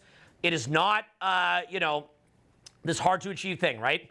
It's like if you've never done bicep curls and you spend a year or two just doing some bicep curls, you're gonna get the result most likely, right? Especially if you get some protein, some sleep, and some rest. So you will get the result. Anything I'm talking about here, you can get the result. You will get it to where you can quiet your mind so much that the ideas are just coming right down, your energy's high, and you're coming from the Most High. And you're hearing silence, and you can hear what is deeply, deeply true and authentic, and just let it rip. And you'll get to that point, and that is when real happiness is achieved. That is when you see a lightness in the eyes. That is when you see an expanded consciousness. That is when you get increased creativity. That is when you're, like, again, for me, I've just had a great run not getting sick. I'm not saying that would happen to you, but I've had that anecdotally, and so on and so forth. So there's a paradigm that you can achieve by, first of all, realizing that while you're not in a jungle of predators that are eating you for protein and vitamins, they're eating you for time, energy, focus, will, direction, society, so on and so forth. From there, you can learn to be a master of that environment. And by becoming a master of that environment, what's going to wind up happening is you are going to just make boatloads of cash, you're going to crush it, and you're going to advance. But then from there, on top of that, because you have to apply a business model to it, by the way, you don't just do that, you have to apply a business model to it. Then from there, what you're going to realize is this has to be win-win. Even if I make less money, this has to be win-win. Because if I'm just purely transactional, all that you've done, if you're not careful, is training yourself to operate as a sociopath. That's all that you've actually done. You train yourself to operate as a sociopath. Like one of these like corporate tycoons that just sees everything transactionally as a set of calculations. You just became like that. That's all that you became. That's not a win either. But the thing is, what the derpers will tell you is, no, I didn't become a millionaire because, I'm spiritual. I'm waiting for Jesus to come back, so I didn't become a millionaire. Instead, I worked at a middle-class job and played video games and ate fast food, right? Like that was a more spiritual path. And just getting used to losing, watching society being ripped out from under us. Watching society being ripped out from under us as the deal gets worse and worse and worse and worse. The social contract, more and more and more violated, deal getting worse and worse and worse and worse. So we collectively have to say, well, wait a minute, no, I want to do better. And then what we got to see is we got to see people waking the fuck up and not having the realms of power just being occupied by fucking psychos. Good people need to begin to understand these dynamics so that you can actually have good people at the top. So you want to see a next generation of leaders come up, but we've got to stop being acclimated to losing, okay? That losing acclimation has to stop. We have to start winning again. We had to start winning again. We had to start winning again. We have to start winning again. We have to think of it in that way. And that is how, and again, that is how we will see people from every race, every gender, every sexual orientation, everywhere, poor, rich, whatever, we'll begin to see people to be included in that beautiful vision of awakening, being connected to God, and being prosperous. And we will see a much, much more prosperous society. And we will see human beings not fall down the trap of what's coming, which is a world a little bit more like WALL-E. You know the movie WALL-E, where all the fat people are just staring at an entertainment thing while they go around in a wheelchair? Here's what you don't understand about scenes like from WALL-E. The AI will have no reason to keep you around, guys. They're not just going to keep you around and serve you, okay? If you woke up one day and then you saw a bunch of ants and the ants were like, serve me, you're like, look, this is nothing personal, but I got to go. Right? The ant's like, no, but we made you. You're like, I don't even know if I believe you, but even if I do, I'm not just sitting here serving you. So, so understand, like, being in that derpy mode, you don't just want to be one of these, quote, useless eaters. But the truth is, the way that they justify viewing the regular population as useless eaters, and the way they justify just saying fuck them, like cockroaches in the pantry, the way they justify that is when you give them an excuse. You give them the damn excuse. You give them the fucking excuse. So rather, we should have the most successful people in the world connected to God. We should have financial elites that are connected to God. We should have financial elites that are actually believe in a better world. And there's some of them. I've coached some of them in case you didn't notice.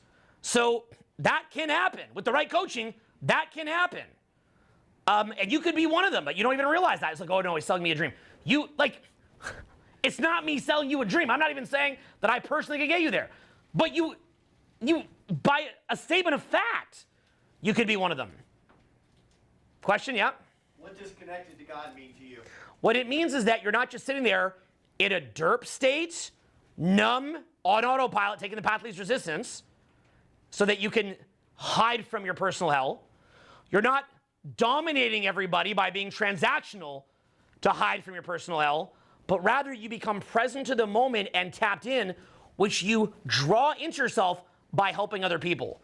You draw into yourself by getting in touch with your inner voice. You draw into yourself with practices like meditation, but you don't only meditate.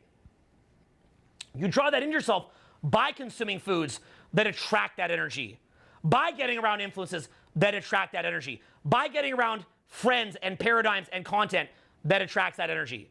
So it's something that you have to curate, and you have to make a decision to call into your own life. And you also have to want it and ask for it. Not just believe that you can achieve nirvana by being a derper or by just winning in the game of being by being transactional. So I believe that every one of you in here should at least have a couple $1,000,000 in the bank. I mean, at this point in your life, if you don't have that, you're in very deep trouble. I don't know how you're going to be a dad. You can't even afford to have a girlfriend without that. I mean, it's bad. Unless you want your girlfriend to pay for herself, that's some pretty weak-ass shit. Okay? Like you shouldn't lead with money with women, but, once it's your girlfriend, I mean, you should be able to at least handle your shit. And, so the thing is, you should have your money handled, social skills handled, health handled, energy handled, find your passion, build something. You should travel, you should enjoy your life, and you should develop your relationship to the Spirit. And those things, and the spiritual foundation is what makes all this worth it. Without that, you can't even enjoy real art or real friendship or love or nature. Most people that are very transactional, they never want to go in nature. They don't care about art except to show it off to their friends. They don't care. They don't have appreciation for beauty. Look, I always use examples of fancy watches. Shit like this that are trinkets, right? That's maybe like a $100K watch sometimes 50, depends on the watch market. They just go buy dumb shit like this. That's their version of nirvana. I can have this and you can't. I can have diamonds and you can't. I wear shit like this to make the point that when I say that this is not the be all end all, I have it. I don't want to hear from a guru, oh, getting laid doesn't matter, when the guru can't get laid.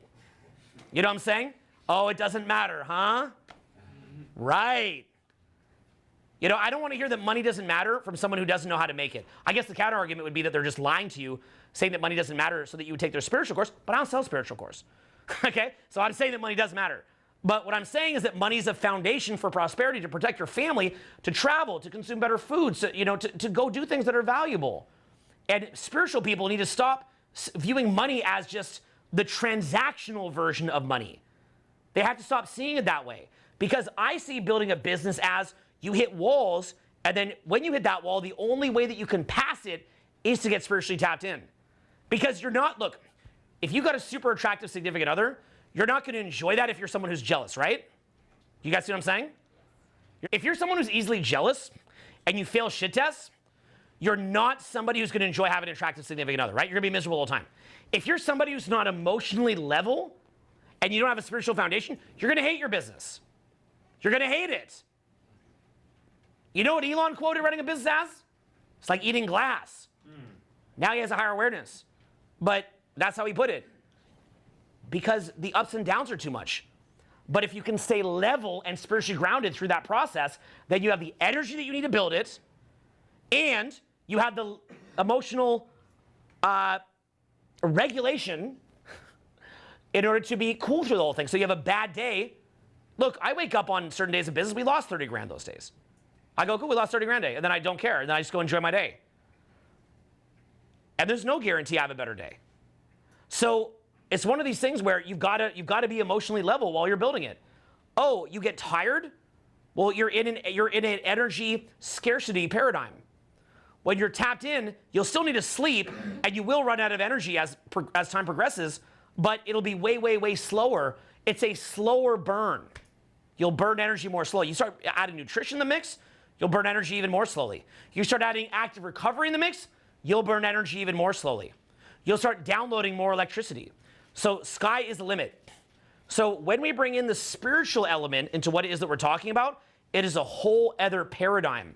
And now what you're doing is you're not getting tricked, because if you think that these fucking McDonald's and shit is tricking you, the greatest trick in the world is thinking that you don't have a soul. And that you only live in the moment for the physical body. And then your body dies, and then they got you. And they ate your fucking soul. So they got you anyway. So the world, and here's a big key, the world needs to be understood as lies upon lies upon lies upon lies, deceit upon deceit upon deceit upon deceit, smoke and mirrors, hall of mirrors, and hard to even know up from down. And when we go back to God, that is when we find the North Star. That has to be the North Star. And that is why you have to get in touch with your inner voice in order to see through all the fucking lies and the low vibe energy that's pulling at you and sucking at you and misleading you and pulling you in a different fucking direction. We have to come back to that. But we have to also get back to winning again, because it is not a godly society to just have everyone poor, then have everybody mad at each other, and then letting a bunch of fucking fuckheads run everything and put you on house arrest and shit like that. Like, that's not the fucking answer. Make bullshit products and tempt everybody and so on and so forth.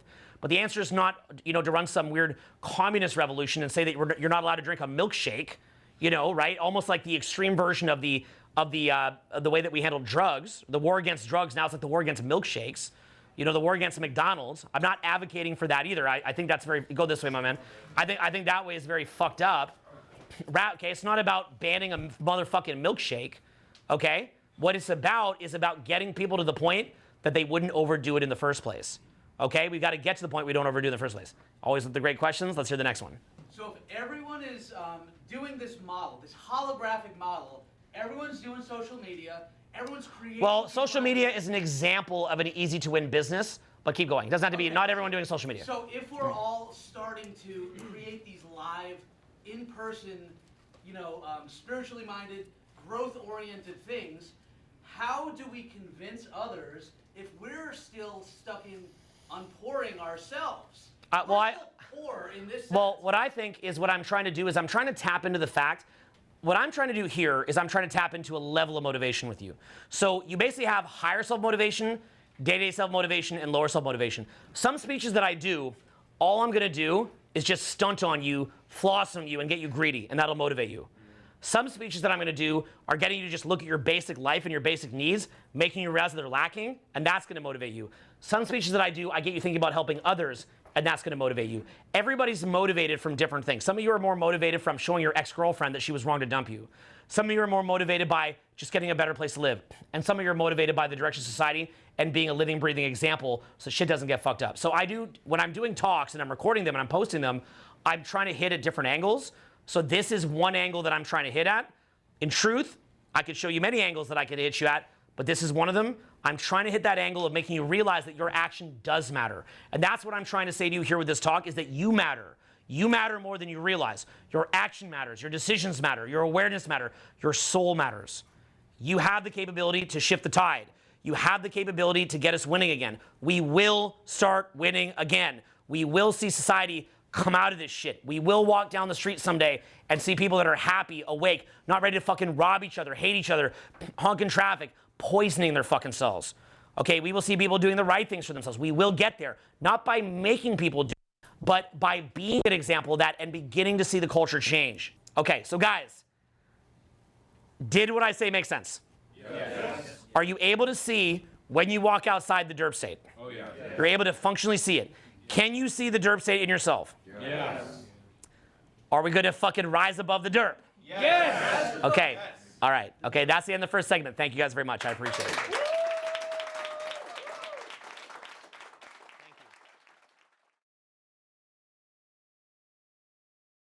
Most coaches that are really, really, really fucking passionate just want to see you succeed.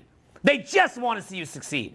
And more importantly, a lot of coaches that understand coping versus thriving, we're scared by what we're seeing in the public. It's fucking scary what we're seeing in the public. I'm scared by it, okay? Because I understand what's going on in people's fucking heads. I know what it means. And it scares the shit out of me. I'm afraid for my future children, my existing children. I'm scared for your children. I am fucking scared. And I'll explain to you a little bit about why I'm scared. I have a very similar set of beliefs, but with a tweak that's very important, that the elites have, that you should all be oppressed. I have a similar belief. You know what that belief is? That the mass population is dumb as fuck. But the difference between me and the elites is that I think they did it to them. That's the difference. That's the fucking difference. Because I was one of them. I grew up dumb as fuck. Still a pretty dumb guy in my own way. But I grew up dumb as fuck. Okay, I grew up spiritually, psychologically oppressed, in a fucking cloud, on the verge of suicide, unable to concentrate at school, massive ADD, light level autism, all this. Just hating my fucking life. I grew up in a living hell. Every day I woke up saying, why can't I break out of this? Why am I in this? When does this end? When does this just end? When does the pain end? When does this situation end? And I hated it. And the thing is, I hated it enough. I think all of you hate your situation to some extent, like other parts of it, but you don't hate it enough. I hate it. I look at situations like homeless people, that's not okay to me. But I'm not just like, well, give them a bunch of food. That's not okay to me, but I don't just think just giving them food or giving them money for drugs is the answer, okay? So I'm not saying every single person has to become a fucking charismatic internet marketer, okay? Probably sounds like that sometimes. They do, but I'm just saying that like everyone has to figure out, like we have to get out of the derp state. You have to understand that when you're elevated, you see people, you see everyone just looks like they're in a derp state. They can't concentrate. They get pain body attacks easily. They create chaos. The chaos within manifests in chaos outside. They can't just be peaceful. You have, the baseline of it is peace, okay? People that are really rich, in many cases, are you think that they're peaceful because they're rich. You're not seeing it. They're rich because they're peaceful, because they calm the fuck down, lock in on what actually fucking works, and then they just calmly execute that. So in other words, you have a clear, like, here's what I care about. Okay, look, I can show you what I care about in 2 seconds. I care about having enough money to do what I want to do and no more. I don't need more. That's why I'll do coaching. I don't need to go do M&A. My buddy Sid, you guys know my friend Sid? Some of you guys know him? Yeah. That guy crushed it in mergers and acquisitions. I'm going to get him teaching at some point. And that guy literally just spent the last 6 months skydiving. I mean, he doesn't even work. It's ridiculous. Hilariously, but bad, he just broke his leg actually. So I was in a wheelchair from skiing. Y'all these rich guys, in their adventure sports in wheelchairs. You could be in a wheelchair too from your adventure sport. So yeah, it's all through here. I got a lot of metal. So the thing is like, but it's one of these things where what I'm saying is, look, I don't care, like I don't need $1 gazillion, but I do want to be able to, like if it's late here at night, I want to be able to order STK to go and pay $200 for it. You know what I mean, right? Like if I see a watch that I want to be able to buy it. If I see a house I want to rent, I want to be able to go there. If there's a vacation I want to go on, I want to be able to go there. So I'm not trying to make so much excess money that it's like more than I need, but I want enough that if I budget my year and I'm good with my money and I'm smart about it and I think ahead and I plan, I can do whatever the fuck I want. I want to have it where in my dating life, I'm never scared that someone's going to dump me. That's a horrible feeling. I want to be with someone out of love, not out of fear. Does that make sense?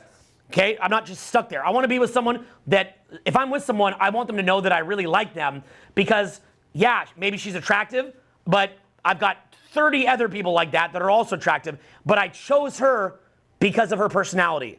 And I want any girl I'm with to know I chose her because of her personality. That's important to me. I also don't want to get sick, ever. I fucking hate getting sick. I want my brain to work. I want to be tapped in. I want to feel good. And I want to do things that are win-win and that add to society and are not a drain on society. And I'm not saying I'm perfect. We're all a little bit of a drain on society. I eat on a plastic plate sometimes or whatever. It's not the best. We're working on that. We're trying to get there collectively and individually. But I'm just making the point, like, I just hate seeing you guys where you're at. I hate it. I really hate it. And you know I'm for real, from the conversations that we've had. Like, I just hate it, And I hate seeing people at that point. And I took action by doing free events, right? But at the same time, I question myself because I'm like, was that the right choice? Should I have done free events? Because maybe people come in, they take it more like entertainment. They don't realize that this is not just watching a YouTube video. It's not entertainment. It's meant to be for real. So when I put it out, who do you know that just puts out 2-hour seminars on YouTube? People, again, all the business guys come to me like, what's the strategy with like the 2-hour seminar? How come we don't chop it up and like do all the thumbnails? I'm like, the strategy is it's a work of art to me, in my mind. It's a work of art, and I want it cohesive. I don't care if I release less often. I don't care if I get less views. I just want it released in its entirety so people can watch it. I showed a lot of the real-life social interaction stuff, knowing that it would cause me problems because I just wanted it to exist.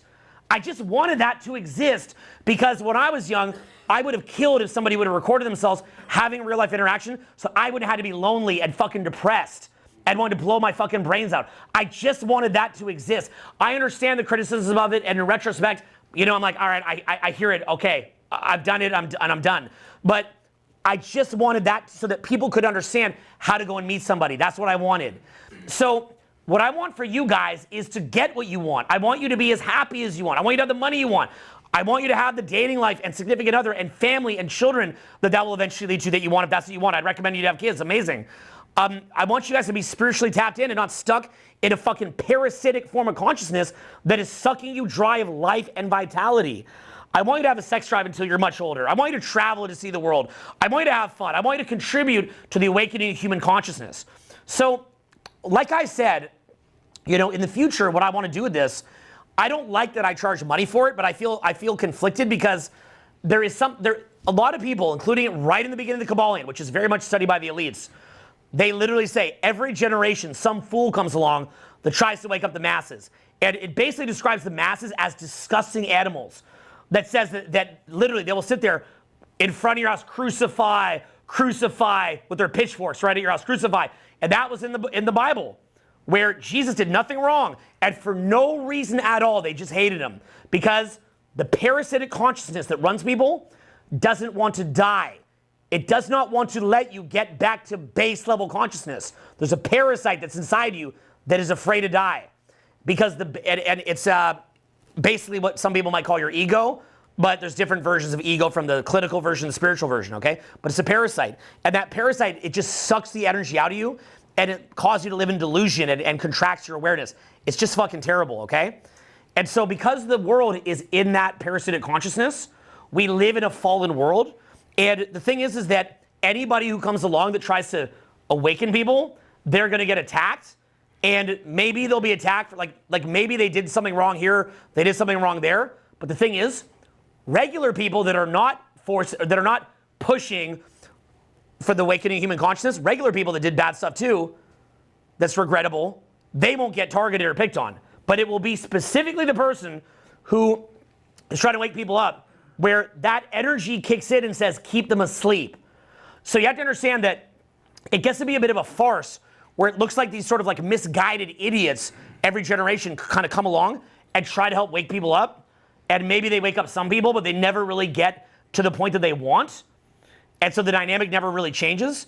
And then the whole sub-dom relationship between the elites and the masses basically just stays in place, where the elites are asleep because they're kind of like a pimp with a hoe, and the pimp's miserable because they're committing wrong, and the hoe's miserable because they're committing wrong. And they're in a dynamic where they're both committing wrong. Products that are put out that put people to sleep are wrong. Okay, they are. I'm not like it's wrong or anything like that. I can laugh at stuff. You go eat a slice of pizza, I'm not going to shame you. I do too. But the products itself are demonic. They actually are. And they're contributing to people being asleep. Drugs, alcohol, they contribute to people being asleep. Media and so on and so forth contribute to people to being asleep. I'm deep in the marketing world. They tell me, stop putting out long videos. Make them all with jump cuts. You'll never go big without making it with jump cuts. They are adapting to your psychology. Likewise, the media puts out crap. Why? Because people watch it. Also because the elites pay for it to propagandize. It's two sides of it. So there's a dynamic that's in place. And if you're participating in that dynamic, you are complicit in that dynamic. I'm complicit too. But at least if you want to get out, you can begin to start to get out. Longer term, what I want to do, I want to create a human awakening project where people would actually meet in real life. Because what would you guys say, just being here in person, in this environment in person, imagine if not just me, but other people like me, but different versions of it, completely different versions. Imagine that if you came to something like this every single week, what would that be like? How much money do you think you'd make if you had, what's that? The new church, yes. Yeah, and it's the new church that's really the old church, because I love the old church, but it can be updated. And so what I'm saying is, imagine if you had that to where it was just, if it was available, right? And did you see how we're able to bring people up to the front? And then we can get people at our level, maybe 80% of, for us that have done it for decades, we can get someone brand new to 80% our level of communication within 20, 30 fucking minutes. And then notice how when you do that, your brain starts waking up because you stop caring what people think, which then starts draining you, doesn't feed the ego, and you start to wake up. Did you notice how when you're up there, you can feel a light switching on? Do you just feel a change in your communication, or do you feel a light coming on? Feel much more awake. More awake? Yeah. Who else could share their experience? Well, for me, so much anxiety, I had to fucking break through it by screaming until the fucking light came on. Yeah, and then because it looks like we're just teaching communication up here, but we're not. You have to understand, I like communication, but I like communication or social skills because it is a vehicle towards awakening. Now, the stereotype would be money or social skills actually is either hedonistic or money-driven. But in truth, you know what's hedonistic? Sitting at home fapping, sitting at home smoking weed, sitting at home watching TV, being stuck. Actually exerting yourself and doing something out of your comfort zone and actually caring about your life and trying, maybe doing it because you want to do better for others too. God forbid, right? Big motivator there. What happens is that you wake the fuck up. So that's really like when I pester you or I pester you. I care about your money. Yes, I care a lot about your money because it's important. But more importantly than that, but they're both important, okay? Because as soon as you tell a guy that they have any excuse not to care about money, they're like, I'm done on the money, right? But like important is your own awakening. So what I care about is part of my Christian beliefs is that you have a soul, you go to heaven or hell. I don't view heaven or hell as the cloudy world of the guy with the beard or the horns, right? I don't view it like that. I view it that heaven or hell starts every millisecond. That's why Eckhart Tolle says the power of what? Power of what? Yeah. Now. and then from there, I believe that the soul is something a little bit more subtle than that. And the soul's journey is something a little bit more subtle than that. But if you look at a human being, you can see if that soul is in them or not. You can actively see it. And that person may that soul may continue to grow and expand in them, or it can shrink, or completely the lights can go out. And when you see someone that's like a psycho out killing people, that's what happens. It's kind of funny, isn't it? That when the light goes out for most people, they just start hitting and punching and killing. Look at someone who's homeless where the lights went out and they walk down the street, and what do they look like? Often a demon. They walk down like, fuck you. Yeah, fucking shit, fucking fuck, I kill you, fuck, I kill you. Right? It's like kind of funny that they look like a demon. Kind of funny, like the light goes out and they're not just like into playing Super Mario Brothers. Like, why a demon, right? Like, why that? Like, how come the lights don't go out and then they don't, I don't know, just get really into doing somersaults, right? Why is it like, why specifically that when they're disconnected from God entirely, they just are like, fucking, I kill you. Like, it's like, that's kind of weird. So that's an interesting coincidence. So, right, so you like, what is interesting coincidence, right? Like, coincidence, right? And look, I've seen people that were so close in my own life, and I've watched them go from having the lights on to lights off. I've watched loved ones. Look, if you look at me closely, you can see a pain in me that I live with every moment of every day. I'm in pain every day. But the pain that I have was souls that I saw lost. And what I mean by that is best friends of mine or significant others of mine. And you can see them just go into absolute loss of soul. You'll see it. Like, I had an ex well over a decade ago who was my best friend. And I watched her become more crazy by the day. By the end of it, I'd see her rolling around in bed, just screaming, screaming, right? Now, that's funny as a comedy, but she never came out of that. You see pictures of her now? Black bags under the eyes, a wreck, a fucking wreck. This is my best friend. People that I've worked with closely, guys I loved, turned into fucking psycho wackos. I actually believe that it can happen to people because they get a little too close to the sun, and the devil sees the person ascending, and they go, and they pull them back down. They just grab them, they pull them back down. So I've watched, as you know, Jesus talks about this, of the importance of, you know, the soul that is lost, and what a celebration that is when they come back. So for me, what it is, like when I read the Bible, I read it differently than the average person in the sense that I'm not just reading it at the level of story, I'm also reading it at the level of meaning, and I'm reading it at the level of transmutation. So anybody who says to me, like, they start asking me story-based stuff out of the Bible, I'm like, well, have you had that transmutation? Has it had the alchemizing effect on you? And likewise, I say, what is the meaning? And do you live it? So you see a lot of people in the Bible, they get stuck on, like, did you swear? Like, fuck, okay? Like, I'm a Christian. Fuck. I don't care, okay? I don't care. Like, you know, like, did you say a virgin till you're married? I don't care. I don't care. Because I will begin to, when someone who is living it, not to mention if they're, you know, sacrificing bulls because they read that in Leviticus. Like, isn't it amazing that we choose to focus on if someone said the F word, but then we don't sacrifice bulls? Why do we pick and choose what we focus on? I'm not saying there's not value in all of it, but I'm just saying, like, it's amazing what people choose to focus on. And it's meant to be an alchemizing effect. So when you read the Bible, it's meant to be something where you cry when you read it. It's supposed to bring you to tears. When you look at the Tao Te Ching, which gives a similar message to the Bible, it's meant to bring you to tears. Bhagavad Gita has that property. Eckhart Tolle has that property. Any great teaching has that property. When I say that any human being can talk to God, that doesn't mean that you pause and go, hey, God, what's up? And God goes, yo, what up, bro? It's not that. It's, can you get to the place that is the Most High, into that stillness in your mind? Can you get there and then see what's going to come through? Get your mind quiet and just see what comes out. You are a channel. Every human being in the world is a channel. The homeless person who's going, fucking, it's not all homeless people, like, fucking if kill you, they're channeling, by the way. They are channeling. They are. The question is, what radio frequency are they tuned into? But they're channeling.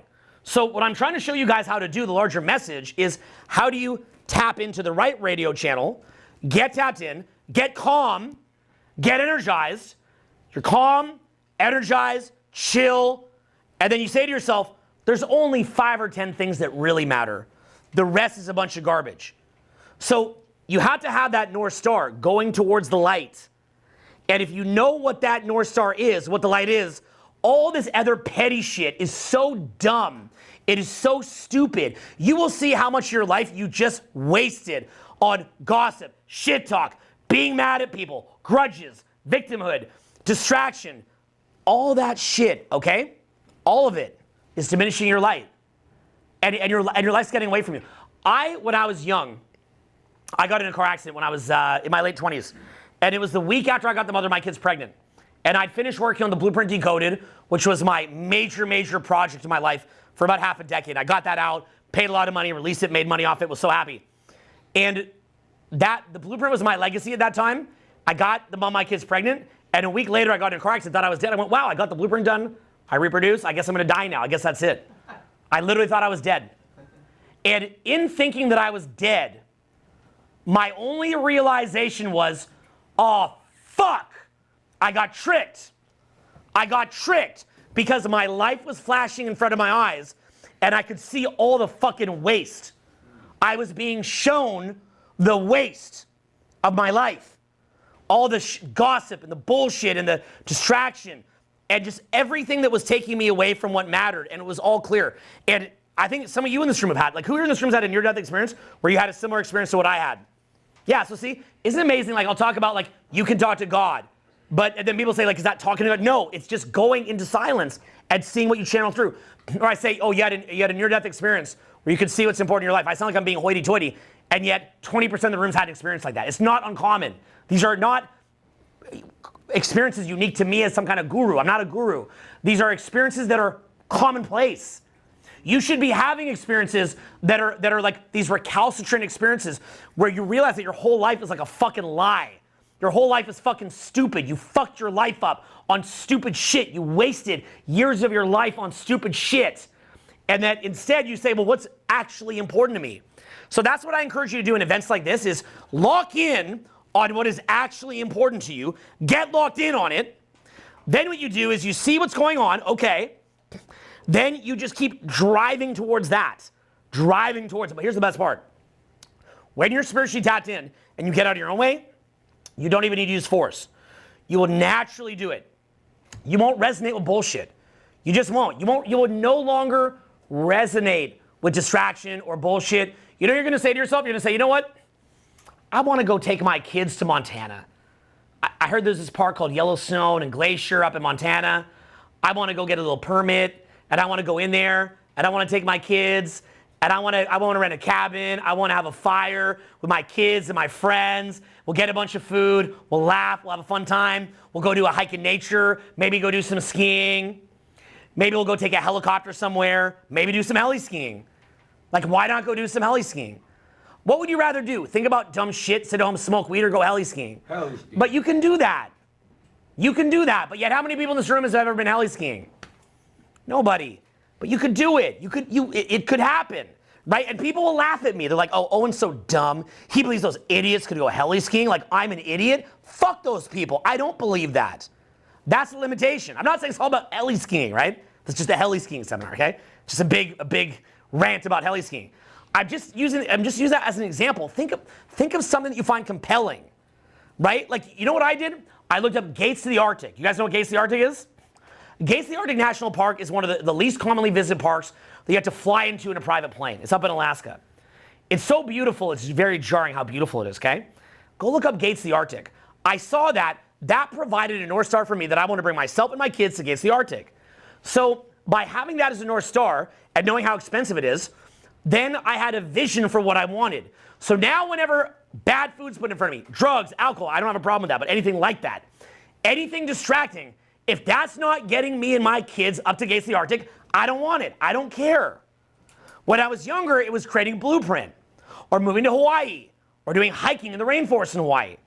Maybe it could be surfing, bodyboarding, skiing. Find a fucking hobby. Find something that you want to do that's so exciting that you really, really, really like it. Maybe you want to get a great significant other to have a family with. And to do that, you'd have to get some cold social skills, as well as know how to do parties and social events. And then you'd meet someone really, really cool to have a family with. And you get excited by that, and it drives you, and it moves you forward. And then as you're doing this, you're gonna hit bumps in the road. Those bumps will be limitations, and like it says in the Bible, the narrow road, the road, okay, wide and broad is the road that leads to destruction. Narrow is the road that leads to life. And what happens is, you realize that even with whatever ego structures you have, to get through that next crevice, you've got to let go a lot of your bad habits, ego-driven distractions, bullshit, stuff that wastes your time, and that takes away from you. You've got to let that go. You let it go, and you go deep into your core self of just that present awareness, merging into the goal itself, merging all of yourself in the goal, like I'm doing here in the speech, by the way. That's how I speak like this. I merge in the speech. You merge into the goal as I'm doing in the speech, right in it, and then you're able to pass through. And with each goal that you pass through, even if you have social anxiety, you learn social skills. As you pass through those goals, the broader, wider road will not get you there. The big fat ego and distraction and all this bullshit in your head won't get you there. So you have to become more aerodynamic, more streamlined, higher paradigm, more evolved. The next paradigm comes to you via that hero's journey that you're on. And God will give you your hero's journey. You have to ask God, in my opinion, you have to ask God, I want my hero's journey. Why was I born like this? Why were my circumstances like this? What does it mean? What am I here to learn? What's the purpose of it? Then as you learn the purpose of it, then you see what you're here to learn. And I've never done ayahuasca, never will. But people who do ayahuasca will tell you it's like a journey, and the journey will put fear in front of you, or demons in front of you, or things that scare you. And then if you get too identified with it and you resist it, it consumes you. But if you let go of resistance, you'll have a better psychedelic trip. I don't recommend psychedelics, by the way, because I know people that have been damaged by it, but some people get a great experience too. You're kind of rolling the dice, but a lot of people have great experience, but some of my friends got fucked up from it. To be honest, one of the girls that I saw that went nuts, she had played around with some of that stuff when she's younger, and SAD probably kicked in later, so don't fuck with it. But up to you. But the main point, the main takeaway of it is this, is that it does accelerate spiritual learning, although it's unearned, which is why I don't recommend it, because your life's already a psychedelic journey, but there is lessons to be learned from psychedelics, and it's this. If you don't resist what's happening and you accept it fully, then you're gonna have a better ride. You're already on the ayahuasca journey now. That's what you guys know. Ayahuasca is a psychedelic journey within a psychedelic journey. You're already in a psychedelic journey. You're already in it. Psychedelic journey can help some people to recognize the psychedelic nature of human life. So allow yourself to recognize the psychedelic journey that you're on, which is meant to cleanse you. The idea that you would go to hell is that it would cleanse your spirit. It would show you the misery of that that is within you that is not clean. But in the same way, life does that, which means that life is actually hell if you allow it to be hell. If you allow yourself to be disconnected from source, you go to hell. Fucking it. You go right away, you go into hell. Right away. It's immediate. Right away. You don't need to wait till you're dead. It's right away. So you want to be driving towards the growth of your soul. And you'll know what that means as time goes on. You'll see it in the eyes. It's right in everybody's eyes. Anybody who's spiritually elevated sees it right in the eyes, clear as day, as clearly as you'd see height, you see their soul. Clearly as you see hair color, you see their soul. Clear as day. And right now, if you don't know what you're looking at, you're like, huh, what is that? You'll laugh that you didn't know what that was before. It's like, when you learn about shit tests, you don't know what a shit test is, and you're like, what's a shit test? And then later, you're like, why is she getting all crazy? It's a shit test. Well, you don't know what that is. Later, you know what a shit test is. You go, oh, it's a shit test. You'll know what to look for in the eyes. It's obvious when you start to look. You see it in the eyes, okay? If you don't know, just look up people that are spiritually elevated and then look up psychos, and then you'll see the difference. Although to be fair, some of the people that are claiming to be spiritually elevated are psychos. It's a tricky one there, but you get the point, okay? Do a broad range search. You'll see it, and look at people and their life. So what I'm trying to show you guys here, like I said, is metaphorical weapons grade tools. Metaphorical weapons grade tools. And what that means is that even if you're in a low position in life, you can do anything with these tools, okay? So even though they're just given to you, they're handed to you, what else is handed to you? Although this is not on this level, on that level, the Bible is handed to you. That's why people don't read the fucking Bible. That's why people don't take the Bible seriously, because it's just given to you. People shove it down your throats. You don't take it serious. You don't see it for what it is. But see, for me, I kind of had a superpower. Here's what it is. Because I've done free events, and I saw people who didn't pay not get the value, I had the epiphany, wait a minute, I don't want to be one of those idiots where if I don't pay, I don't get the value. So I'm one of those people where, if I get the Bible, I don't have to pay for it, and maybe I pay a couple bucks to get it. I still see the value of it. I don't need to pay 10 grand to get it. I would pay every penny I have to get the Bible. I would pay every penny I have in income for the rest of my life to read the Bible. That's all that I would pay. Every penny I ever have. But I don't have to, it's free, right? So the thing is, or dirt cheap, or free, depending where you got it. But you didn't pay for it, so you don't realize it. Something like the Tao Te Ching, you didn't pay for it, so you don't realize it. That you should have read the Tao Te Ching at least 200-300 times by now. But why didn't you? Why didn't you? You remember I said earlier that if I was really your friend, I'd get you to pay? If I could spend a day tricking you to pay 10 grand for the Tao Te Ching, would that be me helping you or hurting you? Helping. I mean, it's sort of funny to say that, right? But it's like a $10 book. Like, that's obviously bad to do. That would obviously be very selfish and bad to do that, right? But, maybe if I gave you back the money at the end or something, But it would get you to take it serious. If you pay 10 grand for it, how serious would you take it? Read the shit out of it. You'd read the fuck out of it, right? But that's the problem. So a lot of the best things that you get in life, they're free. The biggest one that I think of even in America is the National Park System. The National Park System is unbelievable, okay? Un-fucking believable. Imagine if they charge $1 million a year for membership to that. I mean, it's easily worth it. Easily worth $1 million a year. I mean, it's worth $30 million a year. Like, just to be allowed to go get a national parks pack. But you know what the America the Beautiful pass costs to go to every park? It's 80. It's 80. Is it 70? Yeah, I think I paid 80. Okay? It's either 70 or 80. You'll figure that out, right? But because it's free, you can always go later. It's just always there later. Ironically, when someone puts you through a sales process and says, let me help you to see the value in this, actually that works better. And I know this because I have friends who lack social skills. Maybe they want to meet a significant other. And I'll say, hey, I'm doing a training where I help people to work on social skills. Come out. One of my buddies who I helped to become a multimillionaire in all these different areas, and I helped him become super famous. I take him out. I say, hey, come out on the training just as a guest. I bring him out. He wouldn't go say hi to anybody. It really threw off my calibration because I'm like, every time I tell someone to go say hi to someone, they do it at the training. But then with my friend, he won't say yes. But I've made you millions. I made you famous. It's his skills. But I took him through that process about an hour a day. So why aren't you listening to me on this? You know what I realized? To get him to do it, I would have had to sit him down, and I would have had to say that maybe I wouldn't do the training, but maybe Ibrahim or Sid or some other person would do it, right? I wouldn't make it me because it would sound like I'm being selfish. I'd have to convince him to pay the money. And here's the thing, the money would have been the bar that would have proved to me if he's really seeing the value or the investment or not. So what happens is with sales is you have to lead someone through a process to get them to see the value. And if you can get them to see the value and get them to invest, then what happens is that there's two pieces. Follow closely. This is key wisdom, okay? The first is the point of sale proves that they actually see the value.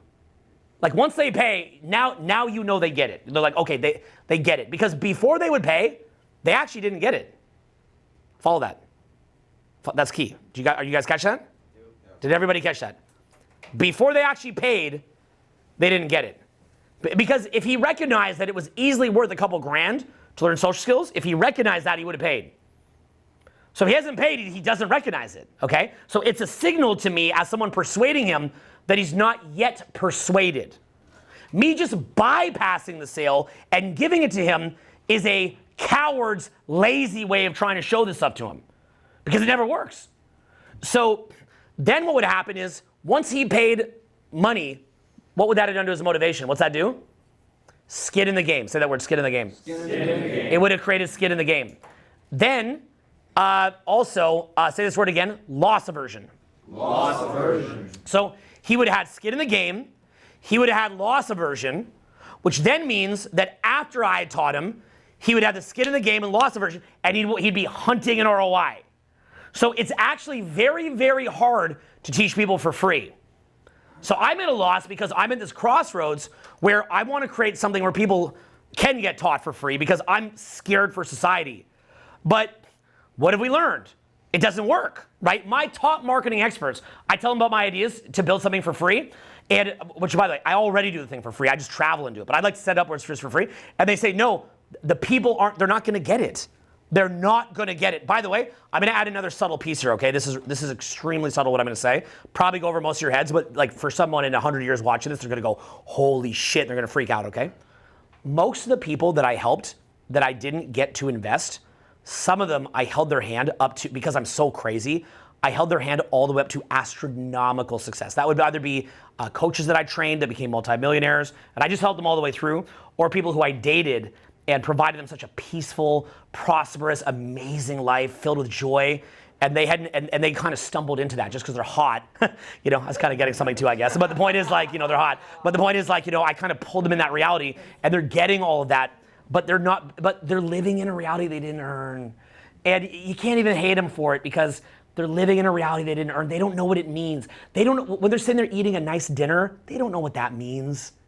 They don't know. They just know that a bunch of fucking dumbass rich guys are trying to give them that to fuck them.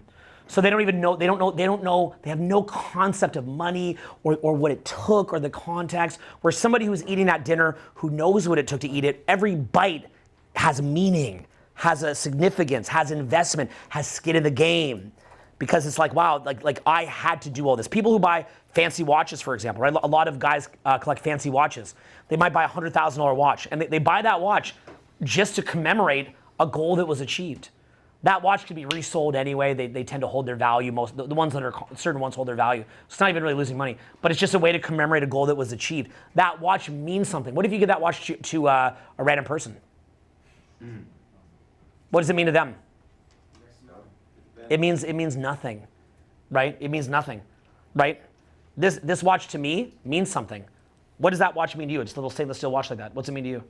It's beautiful, but it has no value to me. No value whatsoever, right? Yeah. It means literally nothing. If I just give that to you, you'd lose it in the fucking Well, you're taxi. a little quick, I would preserve it. Oh, thank you, right? But what if a random person just gave you a stainless steel watch? Probably lose it at some point, right? Yeah. So the thing is, but to me it has a meaning, okay? So a watch to me has a meaning, right? Certain key things to a lot of people has a meaning. So the thing is, like, that is the challenge with educating people and to educate the masses is they're not necessarily invested. You know, so then what do? You charge them, but they're broke, right? So how do you fix the issue? That is the main issue is they've already got a bunch of free shit. The masses already have a bunch of free shit. They already have museums given to them for free, social services given to them for free, national park system given to them for free. They've got everything for free. Public education given them for free. Endless shit for free. But they don't take it. Live in the most prosperous country in the fucking world. Don't take it. Live in America. People watch this from all over the world. You don't take it. Internet, YouTube, Instagram, social media platforms for all their problems. I got a lot of problems with them. But modern day gold rush, you don't take it. I see Instagram, I saw YouTube back in the day. Second I thought, oh my God, I'm rich. They just give you distribution? Ah! This is crazy. Do you guys understand what something like a platform means to me? When I used to build email lists, do you guys understand how hard it was for me to build an email list before social media? I came from that. A list that you could get in social media for free in 6 months costs us $50 million. Holy fuck. You would be running a business at a high run rate and pumping money back into manually getting leads. It would cost tens of millions. And you guys just turn your fucking phone on and get the same shit that I used to get.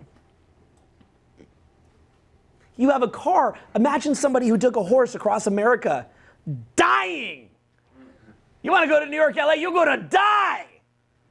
And you could get in a metal fucking tube and just go beep. But you're mad because it was half an hour late. Humans, man. We're so fucked.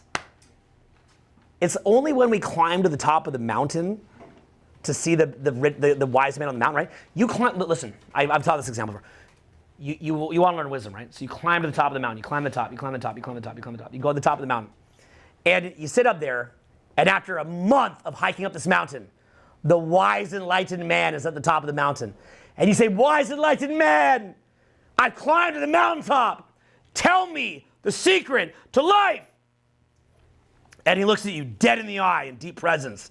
And he says, life is. And your mind goes like that. Life flashes before your eyes. You learn about non-resistance. You learn about the duality of life. You learn about the depth of life. You learn about the meaning that life even exists. The fact that consciousness even exists. The gift of consciousness itself. You see it. Ah! Ah! Ah! Ah! All from one sentence. Life is. But what was it that allowed you to get that epiphany? It was the month of fucking work that you took to get to the top of the fucking mountain. It's that you had to earn it. So you were in a receptive state. You can't just go to a woman and go like that and she comes. But with enough massaging and preparation, right? Enough massaging and preparation and pushing and pulling and prep, you just go like that and right? The gates to heaven part. So it's called foreplay, guys. So the thing is, it's this thing where the investment and the art to getting there is the foreplay that puts the mind receptive. And so the challenge that I'm trying to lay on you here is you've already been given a lot of things for free, and I'm trying to give away more for free.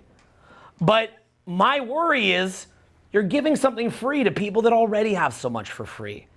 And people that are good-natured and that have built, museums, art galleries, education systems, public transportation, air travel. You've been given so much. And what have you really done with it? What have you really done with this? You were given all this, the gift of consciousness itself, to sit at home and smoke weed and eat Cheetos and FAP. Look at the lack of gratitude that is contained within that base level behavior, to this sheer lack of gratitude at the whole picture and all these things that had to happen. This miracle of your consciousness, this miracle that you're alive, this miracle that you live in this day and age, all the things that had to happen. And what do you do with that fucking miracle? What do you even do with it? You just sit there and you go, whatever. I'll read the Bible later. I don't know. It's like what? It's like Jesus something, like that crazy guy on the street with the speakers. Is that what it is? Go to hell. Oh, go to hell, right? Is that what it is? And the national park system. I'll go to the national park system. Make money. Yeah, I guess I could make money. But then again, they say money doesn't matter. I don't know, right? And you just stay in this derp state. And that's why you look around and you see people, they just have this look on their face and their eyes just look tired. They kind of have this look like they're on weed, but they're not on weed. They're just derpy and syrupy and stupid. And then you say something to them, they can't pay attention. They can't really hear you. They're just unable to hear you. They're unable to understand. You try to raise the vibe and they go back down into a negative vibe and they're just addicted to it. And there's a parasitic consciousness suppressing them. And what happens is that the elites are in that parasitic consciousness and then they create products and systems that entrench that dynamic. Then the masses love it and they want to be on autopilot and they want to be unconscious and they want to be on the path of least resistance. So they love it and they stay on the path of least resistance. They believe that true happiness is just in leisure or hedonism or being unconscious. So they stay on that process. And then anybody that comes in and tries to disrupt it, they label as evil and so on and so forth. And they kill them. They kill them. And that was the story of the Bible. So what I'm getting at here is there's a state of consciousness that you're in that blocks you from realizing the beauty and the gratitude of your life that you have in front of you and seeing the opportunity and seizing it. And if you can just say fuck it and seize the opportunity, the things that you can make out of your life, you can't even begin to believe. You cannot begin to believe what you could make out of your life. You could truly create, like heaven starts today, now. So that's what I want to leave you guys with is I'm trying to use every bit of power that I have and skill that I have. And again, even a room like this and meeting me and me spending my entire adult life doing free events to be an experimental public speaker so that I could, spending years just trying to get in your head. Okay? Imagine if there was somebody out there who just spent their whole adult life to get in your head to help you. And that person, I'm sitting right here, you fuck. Keep trying, man. Come on, please. Okay? Okay? But I'm not the only one, okay? You guys are here in DC. Do you understand the beautiful things that are out here? When I come to DC, immediately the first thing I do is I go to the Lincoln Memorial and I have a good cry, okay? And what crying means is that you know what you're looking at. It means you're not a fucking moron.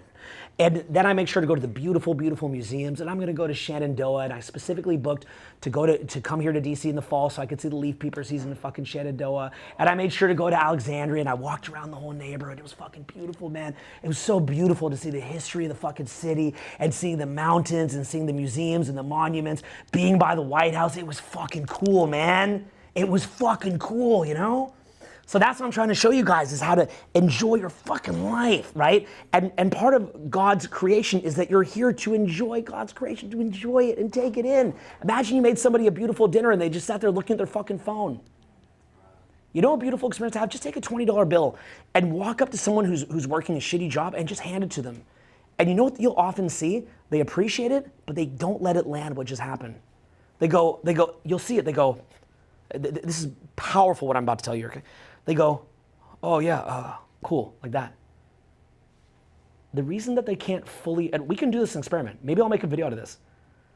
The reason that they can't fully process it is because if you were to open your perception up and process the sheer magnificence of life and consciousness itself, if you process that, you'd be so overwhelmed with gratitude, you'd be brought to your fucking knees in gratitude.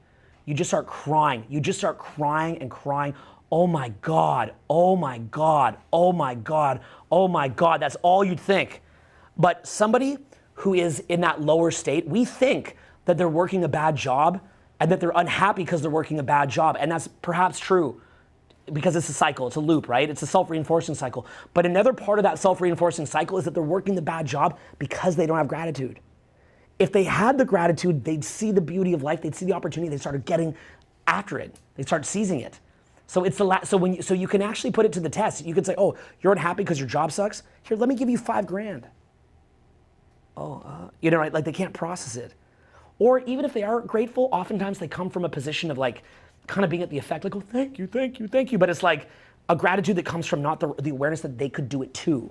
So you get either kind of response. You mostly get they're kind of unaware, but you can also get it from even if they do see the beauty, they don't realize that don't be in awe of my power to give you $1,000.